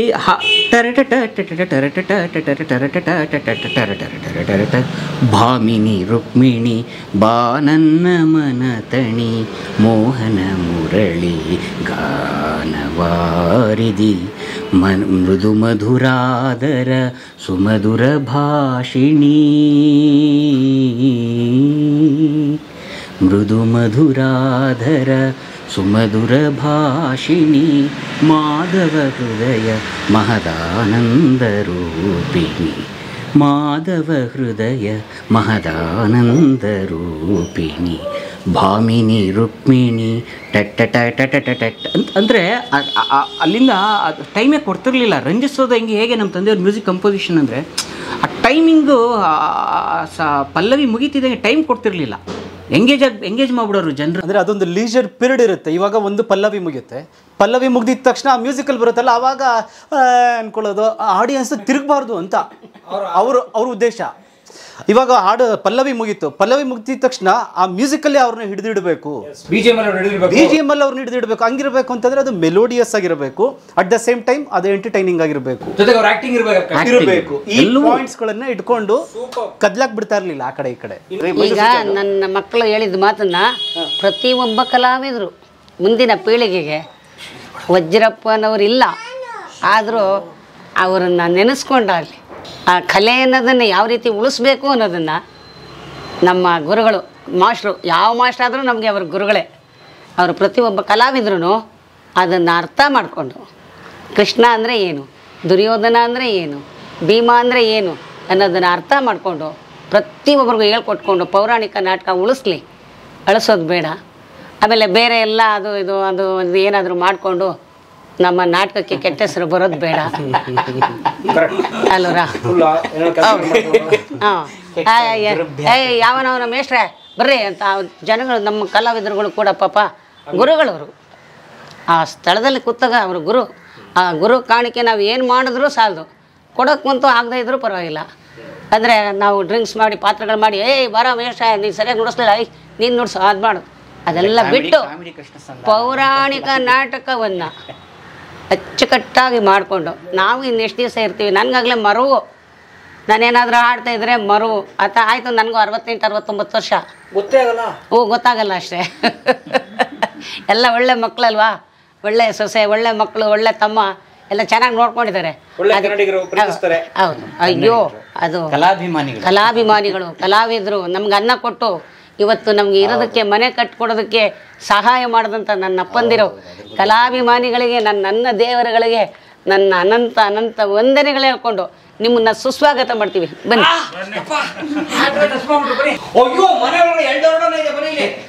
ಬನ್ನಿ, ಎಲ್ರಿಗೂ ಸ್ವಾಗತ ನಮ್ಮ ವಜ್ರಪ್ಪನವ್ರ ಮನೆಗೆ. ವಜ್ರಪ್ಪನವ್ರ ಮನೆಯಲ್ಲಿ ನಂಗೆ ವಜ್ರಪ್ಪನವ್ರ ಮನೆ ನಮ್ಮ ಮನೆ ಇದ್ದಂಗೆ ಜ್ಯೂಸ್ ಮಾಡೋರು ಕುಡಿಯೋಣ ಬನ್ನಿ. ಫಸ್ಟ್ ಅದೇ ಸ್ಟಾರ್ಟ್ ಮಾಡಿ. ನಿಮ್ಮ ಮನೆ ವಿನಯ್ ಇದು ಅಂದ್ರೆ ತಂದೆಯವ್ರದಾಗಲೇ ಕಟ್ಟಿದ್ದ? ತಂದೆಯವರು ಇದ್ದಾಗಲೇ ಕಟ್ಟಿದ್ದು. ಎಷ್ಟು ವರ್ಷ ಆಯ್ತು ಕಟ್ಟಿ? ಇದು 93 ಕಟ್ಟಿದ್ದು ನಾವು. ಆ್ಯಕ್ಚುಲಿ 32 ವರ್ಷ ಆಗಿದೆ ನಾವು ಗೃಹ ಪ್ರವೇಶ ಮಾಡಿ. ಸ್ವಲ್ಪ ಆಲ್ಟ್ರೇಷನ್ ಮಾಡ್ತಿದ್ದೀವಿ ಈಗ, ಸ್ವಲ್ಪ ಅಪ್ಡೇಷನ್ ಮಾಡ್ತಿದ್ದೀವಿ. ಎಲ್ಲ ಇನ್ನೂ ನಡೀತಾ ಇದೆ, ಆಲ್ಟ್ರೇಷನ್ ವರ್ಕ್ಗಳು ನಡೀತಾ ಇದೆ. ಸೊ ಇದು ಏನಾಯಿತು ಅಂದರೆ ನಮ್ಮ ತಂದೆಯವ್ರಿಗೆ ಇಲ್ಲಿ ನಾಟಕ ಕಲಿಸಿದಾಗ ಪೀಣ್ಯದಲ್ಲೊಂದು ನಾಟಕ ಕಲಿಸಿದ್ರು. ಫುಲ್ ಇಂಡಸ್ಟ್ರಿಯಲ್ ಏರಿಯಾ ಅಲ್ಲಿ ನಮ್ಮ ರಾಜಣ್ಣ ಅವರು ಅಂತ ಇದನ್ನೆಲ್ಲ ಆ್ಯಕ್ಚುಲಿ ಲೊಕೇಟ್ ಮಾಡಿದ್ದು. ಇದೇನೆಂದರೆ ಇಂದಿರಾ ಗಾಂಧಿಯವರ ಒಂದು ಇದರಲ್ಲಿ ಸ್ಕೀಮಲ್ಲಿ ಮಾಡಿದಂಥ ಜಮೀನುಗಳಿವು. ಸೊ ಇದನ್ನು ಜಮೀನುಗಳನ್ನು ಸೈಟ್ ಮಾಡಿದ್ರಲ್ಲ, ನಮ್ಮ ತಂದೆಯವ್ರಿಗೆ ಈ ಸೈಟನ್ನು ಕೊಟ್ಟಿದ್ರು ಆ್ಯಕ್ಚುಲಿ ನಾಟಕವನ್ನು ಕಲಿಸಿದ್ದಕ್ಕೆ. ಆವಾಗ ನಮ್ಮ ತಂದೆಯವರು ಅದನ್ನು ಬಿಟ್ಬಿಟ್ಟಿದ್ರು. ಎಲ್ಲೋ ಒಂದು ಕಡೆ ಏನೋ ಅದು ಅವರಷ್ಟು ಕಾನ್ಷಿಯಸ್ನೆಸ್ ಇರ್ತಿರಲಿಲ್ಲ. ಎಷ್ಟೋ ಸೈಟ್ಗಳು ಹಿಂಗೇನೆ ಬಿಟ್ಟಿದ್ದೀವಿ ನಾವು, ಗೊತ್ತೇ ಇಲ್ಲ. ಈಗಲೂ ಅದೊಂದು ತುಂಬ ಇಂಟ್ರೆಸ್ಟಿಂಗ್ ವಿಷಯ ಏನಂದರೆ, ಆಗಲ್ಲ ಏನಂತಂದರೆ ಇವಾಗ ಗುರುಭಕ್ತಿ ಯಾವ ಥರ ಇತ್ತು ಅಂತಂದರೆ, ಈಗ ಒಂದು ನಾಟಕ ಕಲಿಸಿದ್ರೆ ಸರ್ ಇದು ತುಂಬ ಇಷ್ಟ ಆಯಿತು ನಮಗೆ, ಇವಾಗ ಅವ್ರಿಗೆ ಏನೋ ಒಂದು ಇದು ಕೊಡಬೇಕು, ರೆಮ್ಯುನರೇಷನ್ ಕೊಡ್ತಾಯಿದ್ರು. ಕೊಟ್ಟು ಅದಾದಮೇಲೆ ಖುಷಿಗೆ ಅಂತ ಚೆನ್ನಾಗಿ ಕಲಿಸಿದ್ರಲ್ಲ ಅನ್ನೋ ಖುಷಿಗೆ ಈ ಥರ ಸೈಟ್ಗಳನ್ನು ಕೊಡೋವಂಥ ಪ್ರತೀತಿ ಇತ್ತು ಅವಾಗ. ತುಂಬ ಜನಕ್ಕೆ ಗೊತ್ತಿಲ್ಲ. 8 ಸೈಟ್ಗಳು ನಮ್ಮ ತಂದೆಯವ್ರು ಬಂದು ಎಲ್ಲೋ ಬೀರೋಲ್ ಹಾಕ್ಬಿಟ್ಟು ಬಿಟ್ಟಿದ್ದಾರೆ. ಪೇಪರ್ಗಳನ್ನ ಬರ್ಕೊಟ್ಟಿದ್ರಲ್ಲ, GPAಗಳನ್ನ ಅದನ್ನ ಅಲ್ಲೇ ಎಷ್ಟೊಂದು ಹಾರ್ಮೋನಿಯಂ ಪಿಟ್ಕೆ ಒಳಗಡೆನೆ ಬಿಟ್ಟು ಎಷ್ಟೊಂದು ಮರ್ತೇ ಬಿಟ್ಟಿದ್ದಾರೆ. ಈಗ ಅಲ್ಲಿ ಕೊಡ್ತಾರೆ, ನಾಟಕದ ಮುಗಿದ್ಮೇಲೆ ಕೊಡ್ತಾರೆ GPA ಪೇಪರ್, ಹಾರ್ಮೋನಿಯಂ ಬಿಟ್ಬಿಟ್ಟು ಹಾರ್ಮೋನಿಯಂ ಒಳಗಡೆ ಇಟ್ಟು ಅದನ್ನ ಮತ್ತೆ ಹಾರ್ಮೋನಿಯಂ ಎಲ್ಲೋ ಬಾಡಿಗೆ ತಂದಿರ್ತಾರಲ್ಲ, ಅದು ಅವ್ರಿಗೆ ಎಲ್ಗೋ ಹೋಗಿರುತ್ತೆ, ಆ ಪತ್ರಗಳು ಎಲ್ಲೋ ಗೊತ್ತಿರಲ್ಲ. ಅಂದ್ರೆ ಅದಕ್ಕೆಲ್ಲ ಬೆಲೆ ಕೊಟ್ಟವರಲ್ಲ ತಂದಿರೋವಾಗ. ಆ ರೀತಿಯಲ್ಲಿ ಇದೇನಾಗ್ಬಿಡ್ತು, ಇದೊಂದು ಸೈಟ್ದು ಮಾತ್ರ ನಮ್ಮ ತಂದೆಯವ್ರು ನಮ್ಮ ತಾಯಿಯವ್ರಿಗೆ ಥ್ಯಾಂಕ್ಸ್ ಹೇಳ್ಬೇಕು ಈ ವಿಷಯದಲ್ಲಿ. ಅವರು ಗಮನ ಹರಿಸ್ಬಿಟ್ರು. ಎಲ್ಲ ಹಿಂಗೆ ಆದ್ರೆ ಆಗಲ್ಲ, ಮಕ್ಕಳಿಗೆ ಏನಾದರೂ ಮಾಡಬೇಕು, ನಾವೇನಾದರೂ ಒಂದು ನೆಲೆ ಊರಬೇಕು ಅಂತ ಈ ಸೈಟನ್ನ ನಮ್ಮ ತಾಯಿಯವರು ಆ್ಯಕ್ಚುಲಿ ಇಲ್ಲಿ ಮನೆ ಮಾಡಲೇಬೇಕು ಅಂತ. ಇವರು ಕೂಡ ರಂಗಭೂಮಿ ಕಲಾವಿದರು, ನಮ್ಮ ತಂದೆಯವರು ಕಲಾವಿದರಾಗಿದ್ದರಿಂದಾಗಿ ನಮ್ಮ ತಂದೆಯವರು ಹೆಚ್ಚು ಹಣಕ್ಕೆ ಮತ್ತು ಇವುಗಳಿಗೆ ಬೆಲೆ ಕೊಟ್ಟವರು ಅಲ್ಲ. ಯೋಚನೆಯೂ ಬರ್ತಿರ್ಲಿಲ್ಲ. ಬರೀ ಬರವಣಿಗೆ ನಾನು ಕೆಲಸ ಮಾಡಬೇಕು, ನಾನು ಇದು ಮಾಡಬೇಕು ಅಷ್ಟೇ. ಅಂದರೆ ವೃತ್ತಿರಂಗಭೂಮಿಯ ಇದ್ದಿದ್ದರಿಂದಾಗಿ ಅವ್ರಿಗೆ ಸಾಹಿತ್ಯ ಬರೆಯೋದಿರ್ಬೋದು. ಈಗ ಒಂದೊಂದ್ಸರಿ ಪೆಂಗಿಪಟ್ಟಣ ಇದೆಯಲ್ಲ, ಬಿಡಿಸೋದು ಅಭ್ಯಾಸ ಇತ್ತು ನಮ್ಮ ತಂದೆಗೆ. ಬಿಡಿಸೆತ್ತಿದ್ರು. ಹೋಗೋವಾಗ ಏನು ಮಾಡೋರು, ಬಸ್ಗಳಲ್ಲಿ ಈ ಸೈಕಲಲ್ಲಿ ಹೋಗೋರು, ಬಸ್ಗಳಲ್ಲಿ ಹೋಗೋರು ನಾಟಕಗಳನ್ನು ಕಲಿಸೋಕೆ. ಅವಾಗ ಇದಿತ್ತಲ್ಲ ಬೆಂಕಿಪಟ್ಟಣದ ಮೇಲೆ ಲಿರಿಕ್ ಮರ್ತೋಗ್ಬಿಡುತ್ತೆ ಅಂತ ಬರ್ಕೊಂಬಿಡೋರು. ಅಲ್ಲೇ ಬರ್ಕೊಂಬಿಡೋರು, ಬೆಂಕಿಪಟ್ಟಣದ ಮೇಲೇನೆ ಲಿರಿಕ್ ಬರ್ಕೊಬಿಡೋರು. ಸೊ ಈ ರೀತಿ ಸದಾಕಾಲ ತುಡಿತ ಯಾವಾಗಲೂ ಬರಿಬೇಕು, ಮಾಡಬೇಕು, ನಾನು ಕ್ರಿಯೇಟ್ ಮಾಡಬೇಕು, ನಾನೊಂದು ಏನಾದರೂ ಸಮಾಜಕ್ಕೆ ಕೊಡಬೇಕು, ನಾನು ಕಲೆಯಲ್ಲಿ ಏನಾದರೂ ದೊಡ್ಡ ಸಾಧನೆ ಮಾಡಬೇಕು ಅನ್ನೋದೇ ಸದಾಕಾಲ ಇರ್ತಿದ್ದು. ಆದರೆ ನಮ್ಮ ತಾಯಿಯವರು ಪ್ರಪಂಚದಲ್ಲಿ ಇದರ ಒಂದು ಅರಿವಿತ್ತು ಅವ್ರಿಗೆ. ಅಂದರೆ ಅವ್ರು ಏನು ಮಾಡ್ತಿದ್ರು, ಇಡೀ ನಾಟಕಗಳಲ್ಲಿ ಇವರು ಹೇಗೆ ಗೊತ್ತಾಗಿರುತ್ತೆ ಸ್ಕೆಡ್ಯೂಲು. ನಮ್ಮ ತಾಯಿ ತಂದೆದು ನಾವು ಚಿಕ್ಕ ಮಕ್ಕಳಿದ್ದಾಗ ಬೆಳಿಗ್ಗೆ 6 ಗಂಟೆಗೆ ಮನೆ ಬಿಡೋರು. ಫಸ್ಟ್ ಹೋಗಿ ರವೀಂದ್ರ ಕಲಾಕ್ಷೇತ್ರದಲ್ಲಿ ಮಾರ್ನಿಂಗ್ ಶೋ ನಾಟಕ ಇರೋದು. ಮಾರ್ನಿಂಗ್ ಶೋ ನಾಟಕ 9 ಗಂಟೆಯಿಂದ ಒಂದು 2 ಗಂಟೆ, 1:30-2 ಗಂಟೆವರೆಗೂ ಒಂದು ನಾಟಕ. ಪೌರಾಣಿಕ ನಾಟಕವೇ. BMTC ಲಲಿತ ಕಲಾ ಸಂಘಗಳು ಇರ್ತಾವಲ್ಲ, ಆ ಥರದ್ದು. ವಜ್ರಪ್ಪನವರು ಅಂದರೆ ಪೊಲೀಸ್ ಡಿಪಾರ್ಟ್ಮೆಂಟ್ ಅವರು ಇರ್ಬೋದು, ಯಾವುದೇ ನಾಟಕ ಇರೋದು. ಪೊಲೀಸ್ ಡಿಪಾರ್ಟ್ಮೆಂಟ್ ತಗೊಳ್ಳಿ ವಜ್ರಪ್ಪ, BMTC ತಗೊಳ್ಳಿ, KSRTC ತಗೊಳ್ಳಿ ವಜ್ರಪ್ಪ, NGF ಯಾವುದೈತಲ್ಲ ಅದು ತಗೊಳ್ಳಿ ವಜ್ರಪ್ಪ, ಸೆಕ್ರೆಟರಿಯೇಟ್ ಕ್ಲಬ್ ತಗೊಳ್ಳಿ ವಜ್ರಪ್ಪ. ವಜ್ರಪ್ಪನವ್ರು ಇರಬೇಕು ನಾಟಕಗಳನ್ನು ಕಲಿಸೋಕೆ. ಅಂದ್ರೆ ಅದು ಚಂದ. ಕನ್ನಡ ಸಂಘ, ಲಲಿತ ಕಲಾ ಸಂಘ ಎಲ್ಲ ನಾಟಕಗಳು, ಆ ರೀತಿ ನಾಟಕಗಳು ಬೆಳಗಿಂದ ಸ್ಕೆಡ್ಯೂಲಲ್ಲಿ ಮುಗೀತಿತ್ತು. ಅದಾದ ಮೇಲೆ ಹಿರಣ್ಯ ಮಿತ್ರ ಮಂಡಳಿಯಲ್ಲಿ ಒಂದು ನಾಟಕ, ಹಿರಣ್ಯ ಮಿತ್ರ ಮಂಡಳಿಯಲ್ಲೇ ನಾಟಕಗಳು ನಡೆಯುವೆ. ಮೆಜೆಸ್ಟಿಕ್ ಏನಿದೆ ಅಲ್ಲಿ ಹಿರಣ್ಯ ಮಿತ್ರ ಮಂಡಳಿ ಇದಿತ್ತು, ಅದು ನಮ್ಮ ತಾಯಿಯವ್ರಿಗೆ ತುಂಬ ಚೆನ್ನಾಗಿ ಗೊತ್ತಿದೆ. ಅಲ್ಲಿ ಆ ನಾಟಕ ಮುಗಿಸೋರು. ಅದಾದ ಮೇಲೆ ಒಂದು ರಿಹರ್ಸಲ್, ಯಾವುದೋ ಒಂದು ರಿಹರ್ಸಲ್ಗೆ ಅಟೆಂಡ್ ಆಗಬೇಕಿತ್ತು ಯಾವುದೋ ಒಂದು ನಾಟಕದ್ದು. ಅದಾದಮೇಲೆ ಮತ್ತೆ ರಾತ್ರಿ ನಾಟಕ, ಮತ್ತೆ ಬೆಳಿಗ್ಗೆ ನೈಟ್ ಶೋ, ಮತ್ತೆ ಬೆಳಿಗ್ಗೆ ಬರೋರು ಒಂದು 5 ಗಂಟೆ 6 ಗಂಟೆಗೆ ಮತ್ತೆ ಬರೋರು, ಮತ್ತೊಂದು 2 ಅವರ್ ರೆಸ್ಟು. ಮತ್ತೆ ಈ ರೀತಿ ಸ್ಕೆಡ್ಯೂಲಲ್ಲಿ ಇವರು ಇದ್ದಿದ್ದಾಗ ಏನೋ ಒಂದು ಸಿಕ್ತಿದ್ದಂತಹ ಒಂದು ಇದನ್ನು, ಈ ಮನೇನ ಕಂಪ್ಲೀಟ್ ಸ್ಟಾರ್ಟ್ ಮಾಡಿದಾಗ 89 ಏನೋ ಸ್ಟಾರ್ಟ್ ಮಾಡ್ತಾರೆ, ಮುಗಿಸಿದ್ದು 93. ಅಷ್ಟು ಟೈಮ್ ತಗೋತು. ಬರೋದು ಅರ್ಧ ಎತ್ತೋದು, ಮತ್ತೆ ಬಿಡೋದು, ಮತ್ತೆ ನಾಟಕಗಳು ಅದು ಇದು ಬಂದ್ಮೇಲೆ ಮತ್ತಿನ್ನು ಅರ್ಧ ಎತ್ತೋದು. ಈ ರೀತಿ ನಾಟಕ ಮಾಡಿ ಮಾಡಿ ಮನೇನ ಕಂಪ್ಲೀಟ್ ಮಾಡಿದ್ರೆ ಹೊರತು ಏಕಾಏಕಿ ಈ ಮನೆ ಒಂದೇ ಸರಿ ಮಾಡ್ಲಿಕ್ಕೆ ಆಗಲಿಲ್ಲ. ಅಂದರೆ ಅಷ್ಟು ಸ್ಟ್ರಗಲ್ಸ್ ಇತ್ತಿತ್ತು. ಹಣಕ್ಕೂ ಸ್ಟ್ರಗಲ್, ಸಮಯದ ಅಭಾವ ಜೊತೆಗೆ ಹಣದ ಅಭಾವ ಎರಡೂ ಇರ್ತಿದ್ವು. ಆದರೆ ಒಂದೇನಂದರೆ ಭಾಳ ನಾವು ನೆನೆಸ್ಕೋಬೇಕಿರೋದು ಇವತ್ತಿನ ಮನೆಯಲ್ಲಿ ಇದೆಲ್ಲವೂ ಕೂಡ ಕಲಾವಿದರು ಕೊಟ್ಟಿರೋದು. ಈ ಕಲ್ಲಿರ್ಬೋದು, ಇದಕ್ಕೆ ಹಾಕಿರೋ ಕಲ್ಲು ಕೊಯ್ರಾದ ಹತ್ರ, ದೊಡ್ಡಬಳ್ಳಾಪುರದ ಹತ್ರ ಕೊಯ್ರಾದವರು ನಮ್ಮ ತಂದೆಯವ್ರ ಶಿಷ್ಯರು ಚಂದ್ರಣ್ಣ ಅಂತ. ಅವರು ಗುರುಗಳೇ ಮನೆ ಕಟ್ಸ್ತಿದ್ದೀರಿ ಅಂದ್ಬಿಟ್ಟು ಅವರು ತಂದು ಕಲ್ಲನ್ನು ಲೋಡ್ ಗಟ್ಟೆ ಮನೆ ಹತ್ರ ಬಿಟ್ಬಿಟ್ರು. ಮನೆ ಕಟ್ಗಿಳಿ ಅಂತ. ಆಮೇಲೆ ಸಿಮೆಂಟು, ಇನ್ಯಾರೋ ಬರ್ಬಿಟ್ಟು ಸಿಮೆಂಟು, ಗುರುಗಳೇ ಮನೆ ಕಟ್ತಿದ್ದೀರಿ ತಗೊಳ್ಳಿ ಸಿಮೆಂಟು ತಗೊಳ್ಳಿ, ಇದು ಮರಳು ತಗೊಳ್ಳಿ, ಇಟ್ಟಿಗೆ ಕಂಬಿ ತಗೊಳ್ಳಿ, ಈ ರೀತಿ ಬಂದು ಎಷ್ಟೋ ಜನ ಸಹಾಯ ಮಾಡಿದ್ರು. ಆದರೆ ಕಂಪ್ಲೀಷನ್ ಆಗ್ತಿರ್ಲಿಲ್ಲ ಈ ಮನೆ. ಯಾಕೆಂದರೆ ದೊಡ್ಡ ಮನೆ ಇದ್ರಿಂದ ಸ್ವಲ್ಪ ಕಂಪ್ಲೀಷನ್ ಬೇಗ ಆಗ್ತಿರ್ಲಿಲ್ಲ. ಇವ್ರು ಏನು ಮಾಡೋರು, ನಾಟಕಗಳಿಗೆ ಅವರು ಏನೋ ಒಂದು ಹಣದಲ್ಲಿ ಎಲ್ಲೋ ಒಂದು ಚೀಟಿ ಹಾಕ್ಕೊಳ್ಳೋದು, ಆ ಹಣದಲ್ಲಿ ತಂದು ಮತ್ತೆ ಇಲ್ಲಿ ಹಾಕೋದು, ಒಂದು ಮೋಲ್ಡ್ ಮುಗಿತಿತ್ತು ಆ ಹಣದಲ್ಲಿ ಅಷ್ಟೇ, ಮತ್ತು ಮುಂದಕ್ಕೆ ಹೋಗ್ತಿರ್ಲಿಲ್ಲ. ಆಮೇಲೆ ಬರೋದು ಪ್ಲಾಸ್ಟಿಂಗ್, ಗೊತ್ತಲ್ಲ ಮೋಲ್ಡ್ ಆಗೋವರೆಗೂ ಮನೆ ಫಾಸ್ಟ್ ಆಗ್ತದೆ, ಮೋಲ್ಡಿಂದ ಆದಮೇಲೆ ಕೆಲಸ ಸ್ಟಾರ್ಟ್ ಆಗೋದು. ಪ್ಲಾಸ್ಟಿಂಗು, ವೈರಿಂಗು, ಅದು ಇವೆಲ್ಲವೂ ಕ್ಯಾಲ್ಕುಲೇಷನ್ ಇರಲಿಲ್ಲಲ್ಲ, ಮನೆ ಬೇಕು ಅಷ್ಟೇ ಗೊತ್ತಿದ್ದು ಪಾಪ. ಆದರೆ ಕೈ ಹಾಕಿದ ಮೇಲೆ ಇವೆಲ್ಲವೂ ಇದೆ ಅನ್ನೋದು ಅವ್ರಿಗೆ ಅರಿವು ಬಂದಿದ್ದು. ಹಂಗಾಗಿ ಏನು ಮಾಡಿದ್ರು, 93ರಲ್ಲಿ ಫೈನಲಿ ಮನೆಯನ್ನು ಕಂಪ್ಲೀಟ್ ಮಾಡಿ ಈ ಮನೆಯ ಗೃಹ ಪ್ರವೇಶ ಆಯಿತು. ಕಲಾಸೌಧ. ಇನ್ನೊಂದು ವಿಷಯ ಏನಂದ್ರೆ, ಆಗ ಸಿಗ್ತಾ ಇದ್ದಿದ್ದು ರೆಮ್ಯುನರೇಷನ್ ನಮ್ಮ ತಾಯಿ ಬಾಯಿಲೆ ಕೇಳ್ಬೇಕು ನೀವು. ಒಂದು ನಾಟಕಕ್ಕೆ ಎಷ್ಟು ಸಂಭಾವನೆ ಕೊಡ್ತಾ ಇದ್ರು, ಎಷ್ಟು ಕೋಟಿ ದುಡಿದಿರಿ ನೀವು ನಿಮ್ಮ ಯಜಮಾನರು? ಒಂದು ನಾಟಕಕ್ಕೆ 150 ರೂಪಾಯಿ ಕೊಡೋರು. ಇದು ಒಂದು ಶೋಗೆ 3 ರಿಹರ್ಸಲು, ಒಂದು ಗೆಜ್ಜೆ ಪೂಜೆ. ಗೆಜ್ಜೆ ಪೂಜೆ ಅಂದ್ರೆ ಫುಲ್ ನೈಟ್ ನಾಟಕದ ತರನೇ ಗೆಜ್ಜೆ ಪೂಜೆ, ಫುಲ್ ರಿಹರ್ಸಲ್. ಅಂದ್ರೆ ನಾವು ಈ ಟೆಕ್ನಿಕಲ್ ಶೋ ಅಂದ್ರೆ ಶೋ ಹಿಂದಿನ ದಿನ ಮಾಡ್ತೀವಲ್ಲ, ಎಕ್ಸಾಕ್ಟ್ಲಿ ಬಣ್ಣ ಇಲ್ಲ, ಒಂದು ಗೆಜ್ಜೆ ಪೂಜೆ ಅಂತ ಫುಲ್ ಅವಾಗ ಹೇಳ್ಕೊಡ್ಬೇಕಾಯ್ತು ನಾವು. ಯಾಕೆಂದ್ರೆ ವಜ್ರಪ್ಪ ಅವ್ರು ನಮ್ಗೆ ಹೇಳ್ಕೊಟ್ಟಿದ್ದು ಪಾಠ ಅದು. ಅವ್ರ ಪಾಪ ತಪ್ಪು ಮಾಡಬಾರ್ದು, ಅವಾಗ ನೀನು ಹೇಳ್ಕೊಟ್ರೆ ನಿನ್ನ ನಾಟಕದಲ್ಲಿ ನಿನ್ನ ಹೆಸರು ಚೆನ್ನಾಗಿ ಉಳಿಯುತ್ತೆ ಕಣೆ ಅಂತ ಹೇಳ್ಕೊಡೋರು. ಅವಾಗ ಭೀಮಂಗೆ ಅಣ್ಣ ಹಿಂಗೆ ನಿಂತ್ಕೋಣ, ಹಿಂಗೆ ಗದೆ ತಣ ಅಂತಿದ್ದು. ಅಮ್ಮ ಎಂಥ ಮಹಾತಾಯಿ ನಮ್ಮ ನೀನು, ಎಲ್ಲ ಹೇಳ್ಕೊಡ್ತೀಯ. ಸ್ಟೇಜ್ ಮೇಲೆ ಹೇಳ್ತಾ ಇರೋರು ಪಾಪ ಒಂಚೂರು ಮರ್ತುಬಿಟ್ಟವರು. ಆವಾಗ ನಮ್ದು ಹೇಳ್ಕೊಡೋದು ನಾನು. ಈ ಥರ ಎಲ್ಲ ಮಾಡಿ ಪಾಪ ಕಲಾವಿದರು, ಅಮ್ಮ ನಿನ್ನ ಮರೆಯೋಕ್ಕೆ ಆಗಲ್ವಲ್ಲಮ್ಮ ನಾನು, ಇವತ್ತು ನೀನು ನನ್ನ ಮರ್ಯಾದೆ ಉಳಿಸಿದೀಯ. ಕೃಷ್ಣ ಪಾತ್ರದವರು, ಆ ಭೀಮನ್ ಪಾತ್ರದವರು ಎಲ್ಲ ನಾನು ಹೇಳ್ಕೊಡ್ತಾ ಇದ್ನಲ್ಲ, ಅಷ್ಟಕ್ಕೆ ರಾಗಿ ತಂದು ಮನೆಗೆ ಹಾಕೋರು, ಕಾಳು ಬೆಳೆದ್ರೆ ಕಾಳು ತಂದು ಕೊಡೋರು. ಕಲಾವಿದರು, ನನ್ನ ಅಪ್ಪಂದಿರೋ ರೈತರು, ಅವ್ರಿಗೆ ಭಗವಂತ ಇನ್ನೂ ಅವರೆಲ್ಲ ಚೆನ್ನಾಗಿ ಭಾಳ ಬದುಕಬೇಕು. ಅವ್ರ ರೈತರು ಚೆನ್ನಾಗಿದ್ದರೆ ನಾವು ಚೆನ್ನಾಗಿರ್ತೀವಿ, ನಮ್ಮ ಕಲೆ ಚೆನ್ನಾಗಿರುತ್ತೆ, ನಮ್ಮ ದೇಶ ಚೆನ್ನಾಗಿರುತ್ತೆ, ಎಲ್ಲ ಇದಾಗಿರುತ್ತೆ, ಚೆನ್ನಾಗಿರುತ್ತೆ ಅಂತ ನನ್ನ ಭಾವನೆ. ಮತ್ತೆ ಆ ಗುರುಭಕ್ತಿ ಅನ್ನುವಂಥದ್ದಕ್ಕೆ ನಾನು ಇನ್ನೊಂದು ಮಾತನ್ನ ಆ್ಯಡ್ ಮಾಡಬೇಕು. ಆ ಗುರುಭಕ್ತಿ ಅವಾಗ ಹೆಂಗಿತ್ತು ಅಂತಂದರೆ, ಇವಾಗ ಹೆಂಗಿದೆಯೋ ಇಲ್ವ, ನಮ್ಮ ತಂದೆಯವರು ಇಲ್ವಲ್ಲ, ಹಾಗಾಗಿ ನಮಗೆ ಅದ್ರ ಬಗ್ಗೆ ಅದ್ರ ಇದಿಲ್ಲ. ಬಟ್ ಅವಾಗ ಗುರುಭಕ್ತಿ ಹೆಂಗಿತ್ತು ಅಂತಂದರೆ, ಅವ್ರ ಹೆಸರು ಮುನಿಯಪ್ಪ ಅಂತ ಅನಿಸುತ್ತೆ, ಅವರು ಅತ್ತಿಬೆಲೆಯಿಂದ ಬರೋರು. ವರ್ಷಕ್ಕೊಂದ್ಸಲಿ ಮಿಸ್ ಮಾಡ್ದಂಗೆ ಅವ್ರ ಮನೇಲಿ ಒಂದು ಹಳಸೆಹಣ್ಣು ಮರ ಇತ್ತು. ಯಾವಾಗ ಹಳಸೆಹಣ್ಣು ಬಿಡುತ್ತೆ ಅವಾಗ ಅಲ್ಲಿಂದ ಹಳಸೆಹಣ್ಣನ್ನು ಭುಜದ ಮೇಲೆ ಹೊತ್ಕೊಂಡು ತಂದು ಕೊಡೋರು ಪ್ರತಿ ವರ್ಷ. ಆನೇಕಲ್ಲಲ್ಲ, ಮುನಿಯಪ್ಪ ಅಂತ ಇದ್ರು, ಈ ಕಡೆ ಇದ್ರ ಹತ್ರ ಇದ್ರು ಅವರು. ಅತ್ತಿಬೆಲೆ ಅಲ್ಲ, ಅದೇನೋ ದೊಡ್ಡ ಬೆಲೆ ಇಲ್ಲ, ಇದ್ರ ಹತ್ರ ಬರ್ತದಲ್ಲ, ಚಿಕ್ಕಬಣ್ಣವರ ಆದ್ಮೇಲೆ ಮುಂದೆ ಬರ್ತದೆ ದೊಡ್ಡ ಬೆಲೆ ಅಲ್ಲಿ. ಅವರು ಆಮೇಲೆ ಇನ್ನೊಬ್ರು ಇವರು ಇದ್ರಲ್ಲ, ಅವ್ರ ಹೆಸರೇನು, ಲಕ್ಷ್ಮಯ್ಯ ಅಂತ. ಅವ್ರು ಆ್ಯಕ್ಚುಲಿ ಪಾಪ ಅವ್ರ ಅರ್ನಿಂಗ್ಸೇ ಇಲ್ಲ ಅವ್ರಿಗೆ. ಅವರು ಸಖತ್ತು ನಾಟಕ ಅಂದರೆ ಸಖತ್ ಹುಚ್ಚು. ಅವ್ರು ಏನಂತಂದರೆ, ಇವಾಗ ನಮ್ಮ ತಂದೆ ವರ್ಷಕ್ಕೊಂದ್ಸಲಿ ಶ್ರೀನಿವಾಸ ಕಲಾಮಂದಿರ ವಾರ್ಷಿಕೋತ್ಸವ ಮಾಡ್ತೀವಿ, ಇವಾಗ್ಲೂ ಅದನ್ನು ಮಾಡ್ಕೊಂಡು ಬಂದಿದ್ದೀವಿ. ನಮ್ಮ ತಂದೆ ಯಾವಾಗ ವಾರ್ಷಿಕೋತ್ಸವ ಮಾಡೋರು 101 ರೂಪಾಯಿ ಕಳಿಸೋರು ಅವರು ಪ್ರತಿ ವರ್ಷ, ಪೋಸ್ಟಲ್ಲಿ, ಬೈ ಪೋಸ್ಟ್, ಮನಿ ಆರ್ಡ್ರು. ಅವ್ರದ್ದೇ ಫಸ್ಟು ದುಡ್ಡು. ಅವ್ರು ಏನು ಹೇಳೋರು, ಸರ್ ನಮಗೆ ಎಲ್ಲರ ಥರ ಸಾವಿರಾರು ರೂಪಾಯಿ ಕೊಡೋಕ್ಕಾಗಲ್ಲ, ಬಟ್ 101 ರೂಪಾಯಿ ನಿಮಗೋಸ್ಕರ ಒಂದು ಗುರುದಕ್ಷಿಣೆ ತಗೊಳ್ಳಿ ಅಂತ. ಇದಕ್ಕೆ ಏನು ಬೆಲೆ ಕಟ್ತೀರಿ ಅಂದರೆ, ಅವಾಗ ಹಂಗಿತ್ತು ಗುರುಭಕ್ತಿ, ಗುರು ಶಿಷ್ಯರ ಸಂಬಂಧ ಆಗಿತ್ತು. ಅದಕ್ಕೊಂದು ಆ್ಯಡ್ ಮಾಡಿ ಹೇಳಬೇಕು ಅಂದರೆ, ಒಂದು ನಾಟಕ ಮಾಡ್ತೀವಿ ಅಂದರೆ ಒಂದು ಸಂಭ್ರಮ. ಆಗ ಊರಲ್ಲಿ ಒಂದು ಸಂಭ್ರಮ, ಒಂದು ಜಾತ್ರೆಯಲ್ಲಿ ಇದೊಂದು ಸಂಭ್ರಮ. ನಮ್ಮ ತಂದೆಯವರು, ನಮ್ಮ ತಾಯಿಯವರು ಕಲಾವಿದರು ಎಲ್ಲ ಬರ್ತಾ ಇದ್ದಾರೆ. ಅವರು ಏಕೆಂದರೆ ಲೇಡಿ ಆರ್ಟಿಸ್ಟ್ಗಳು, ಇವರೆಲ್ಲ ಕಲಾವಿದರು, ವೃತ್ತಿರಂಗಭೂಮಿಯಿಂದ ಕರ್ಕೊಳ್ಳೋರು.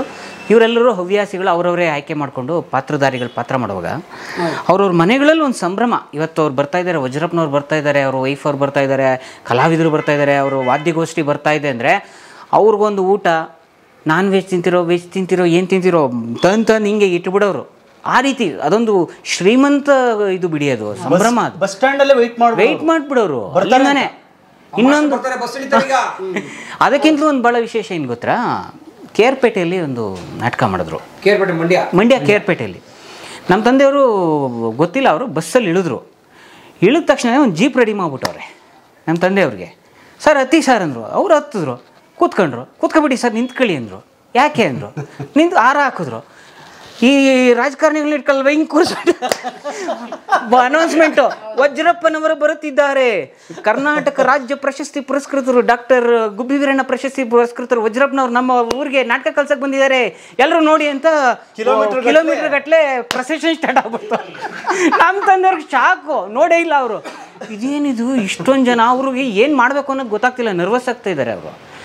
ಯಾಕೆಂದ್ರೆ ಅಷ್ಟೊಂದು ಜನರು ನಿಂತುಬಿಟ್ರಂತೆ ರೋಡಲ್ಲಿ, ರಾಜ ಮಹಾರಾಜನ ಕರ್ಕೊಂಡು ಹೋಗ್ಬಿಟ್ರು. ಅಂದರೆ ಆ ಮಟ್ಟದ ಸಂಭ್ರಮವನ್ನು ಬಹುಶಃ ನಮ್ಮ ತಂದೆಯವ್ರು ಮಾತ್ರ ನೋಡ್ಲಿಕ್ಕೆ ಸಾಧ್ಯ ಅನ್ಸುತ್ತೆ. ಯಾಕೆಂದರೆ ನೋಡಿ, ಹಾರ್ಮೋನಿಯಂ ಮಾಸ್ಟ್ರಲ್ಲಿ ಇವರು ನಮ್ಮ ಗುಡಿಹಳ್ಳಿ ನಾಗರಾಜ್ ಅವ್ರು ಭಾಳ ಚೆನ್ನಾಗಿ ಹೇಳೋದು.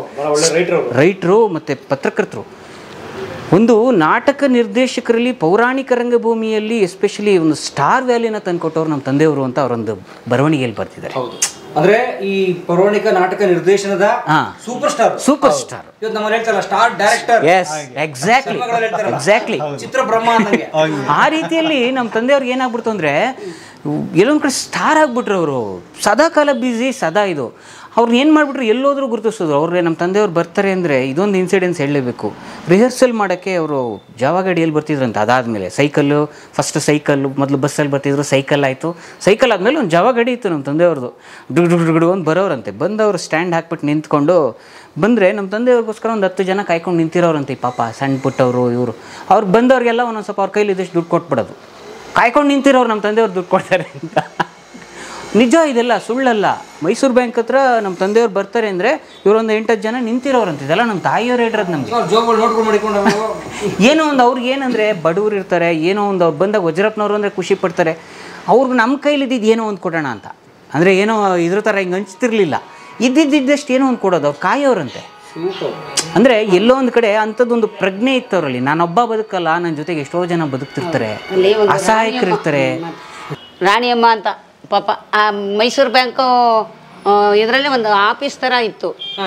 ಆ ಹಿಂಭಾಗದಲ್ಲಿ ಮೈಸೂರು ಇದು ಇಂಡಿಯನ್ ಕಾಫಿ ಬಾರ್ ಇದೆಯಲ್ಲ, ಅಲ್ಲಿ ಒಂದು ಇದಿತ್ತು, ಆಫೀಸ್ ಥರ ಮಾಡ್ಕೊಂಡಿದ್ರು, ಶೆಡ್ ಹಾಕ್ಕೊಂಡು. ಪ್ರಾಕ್ಟೀಸನ್ನ ಅಲ್ಲಿ ಬ್ಯಾಂಕ್ ಅವರು ಮಾಡೋರು. ಅದಕ್ಕೆ ಈ ವಜ್ರಪ್ಪ ಅವರು ಪಾಪ ಒಳ್ಳೆಯವರು. ಇವರು ಇದರಲ್ಲಿ ನಮ್ಮ ಯಾವಾಗಲೂ ಪ್ರಾಕ್ಟೀಸ್ ನಡೀಲಿ ಅಂತ ಅಲ್ಲಿ ಕೊಟ್ಟಿದ್ರು. ನಾವು ಅವಾಗ ಹೊಸಬ್ರು, ಅವಾಗ ಪರಿಚಯ ಮಾಡಿಕೊಟ್ರು. ಶಾಂತಿನಿ ದೇವಿ ವಜ್ರಪ್ಪನವ್ರಿಗೆ ಭಾರಿ. ಅವರು ಬಂದು ನಿಂತರೆ ಸಾಕು ಚಪ್ಪಾಳೆ ಹಾಕೋರು, ಅಂಥ ದೊಡ್ಡ ಕಲಾವಿದ ಅವರು. ಶಾಂತಿನಿ ದೇವಿ ಎಂಟ್ರಿ ಕೊಟ್ರೆ ಸಾಕು, ಕುಂತಿ ಪಾತ್ರಕ್ಕೆ ಏವನ್ನು ಕಾಯ್ತಾ ಇದ್ರು ಜನ ಅವರನ್ನು. ಅವರು ನಾನು ಹಿಂಗೆ ಹಳ್ಳಿದ ಆಮೇಲೆ ಹೇಳ್ತೀನಿ ನನ್ನ ಸ್ಟೋರಿ. ಬಂದು ಎಲ್ಲೆಲ್ಲೋ ನಾಟಕಗಳು ಮಾಡುವಾಗ, ಏಯ್ ನೀನು ವಜ್ರಪ್ಪಂಗೆ ತಕ್ಕ ಅವಳು ಕಣೆ, ವಜ್ರಪ್ಪನ ಡ್ರಾಮಾದಲ್ಲಿ ಮಾಡಬೇಕು ನೀನು, ಆವಾಗ ನಿನಗೂ ಹೆಸರು ಬರುತ್ತೆ, ಅವ್ರಿಗೂ ಕೂಡ ಒಳ್ಳೆ ಕಲಾವಿದ ಸಿಕ್ದಂಗೆ ಆಗುತ್ತೆ. ಇವಾಗ ಕಲಾವಿದ ಇಲ್ಲ, ಅದಿಲ್ಲ ಇದಿಲ್ಲ ಅಂತ ಇದ್ದಾರೆ. ಬಾ ಅಂತ ಕರ್ಕೊಂಡು ಬಂದು ಪಾಪ ನನ್ನ ಪರಿಚಯ ಮಾಡಿಕೊಟ್ರು. ಯಾವ ವರ್ಷ? 1976, 77. 50 ವರ್ಷ ಆಯ್ತು ಅದ್ರ ಹತ್ರ. ಸೊ ನೀವು ವಜ್ರಪ್ಪನವ್ರು ಭೇಟಿ ಮಾಡಿ 50 ವರ್ಷ ಆಗ್ಬಿಟ್ಟಿದ್ದೀರಾ.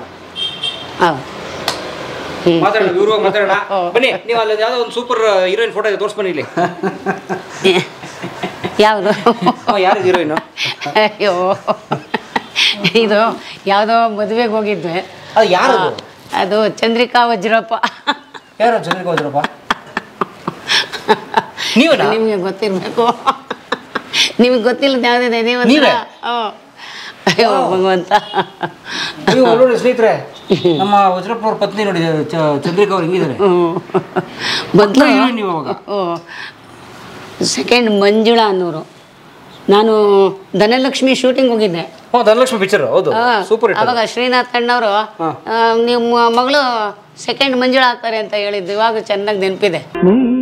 ಇರಲು ಜೊತೆಯಲ್ಲಿ ಬಾಳೆಲ್ಲ ಹಸಿರಾದಂತೆ. ಯಾಕೆ ಹೋಗ್ಲಿಲ್ಲ ಪಿಕ್ಚರ್ ನೀವು? ಮಾಡಿದೆ, ಅದ್ರಲ್ಲಿ ಮಾಡಿದೆ. ಅಂದರೆ ಅಷ್ಟೊಂದು ನನಗೆ ಮನಸ್ಸಿಗೆ ಸಮಾಧಾನ ಆಗಲಿಲ್ಲ. ಅದಾದಮೇಲೆ ಮತ್ತೆ ಕಥಾ ಸಂಗಮ ಅಂತ ಪುಟ್ಟಣ್ಣವ್ರದ್ದು, ಅದರಲ್ಲೂ ಕೂಡ ಒಳ್ಳೆ ಮಂಜುಳ ಇದ್ದಂಗೆ ಇದ್ದಾರೆ. ಅವ್ರು ಕೊಡ್ರಿ ಅದು ಕೊಡ್ರಿ ಇದು ಕೊಡ್ರಿ ಕೊಡಿಸಿದ್ರು. ಅಂದರೆ ನಮಗೆ ಟೈಮಿಂಗು ಸೆಟ್ ಆಗ್ತಾ ಇರಲಿಲ್ಲ. ಇಲ್ಲಿ ಡ್ರಾಮಾಗೆ ಪ್ರಾಕ್ಟೀಸ್ಗೆ ಹೋಗ್ಬೇಕಾಗಿತ್ತು. ಪಾಪ ಹಳ್ಳಿಯವರೆಲ್ಲ ನಮ್ಮನ್ನು ಕಾಯೋರು. ಇವತ್ತು ರಿಹರ್ಸಲಮ್ಮ ನೀವು ಫುಲ್ ಪ್ರಾಕ್ಟೀಸು ಬರಲೇಬೇಕು ಅಂತ.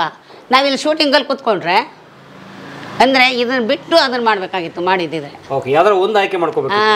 ಆವಾಗ ನಾನು ಇದನ್ನು ಆಯ್ಕೆ ಮಾಡ್ಕೊಂಡೆ. ಅಬ್ಬಾ, ನೀವು ಸಿನಿಮಾ ಆಯ್ಕೆ ಮಾಡ್ಕೊಂಡಿದ್ರೆ ಇನ್ನು ಹೆಚ್ಚಿನ ಹಣ, ಹೆಚ್ಚಿನ ಖ್ಯಾತಿ ಎಲ್ಲ ಗಳಿಸ್ಬೋದಿತ್ತು. ಅದು ನೀವು ನಾಟಕನೇ ಚೂಸ್ ಮಾಡಿದ್ರಿ. ರಂಗಭೂಮಿ ಅನ್ನೋದು ನನಗೆ ಹೆಂಗೆ ಬಂತು, ನನಗೆ ಯಾಕೆ ಇಲ್ಲಿ ಕರ್ಕೊಂಡು ಬಂದ್ಲು ಆ ಅಮ್ಮ ಸರಸ್ವತಿ. ನಾನು ಕಲೆ ಅನ್ನೋದೇ ನನಗೆ ಗೊತ್ತಿರಲಿಲ್ವಲ್ಲ. ಎಲ್ಲಿ ಕಲಿತೆ ನಾನು, ಯಾವಾಗ ಕಲಿತೆ, ಯಾಕೆ ಕಲಿತೆ ಅನ್ನೋದೇ ಒಂದು ದೊಡ್ಡ ಆಶ್ಚರ್ಯ. ಬನ್ನಿ ಮಾತಾಡಿ ಕೂತ್ಕೊಂಡು.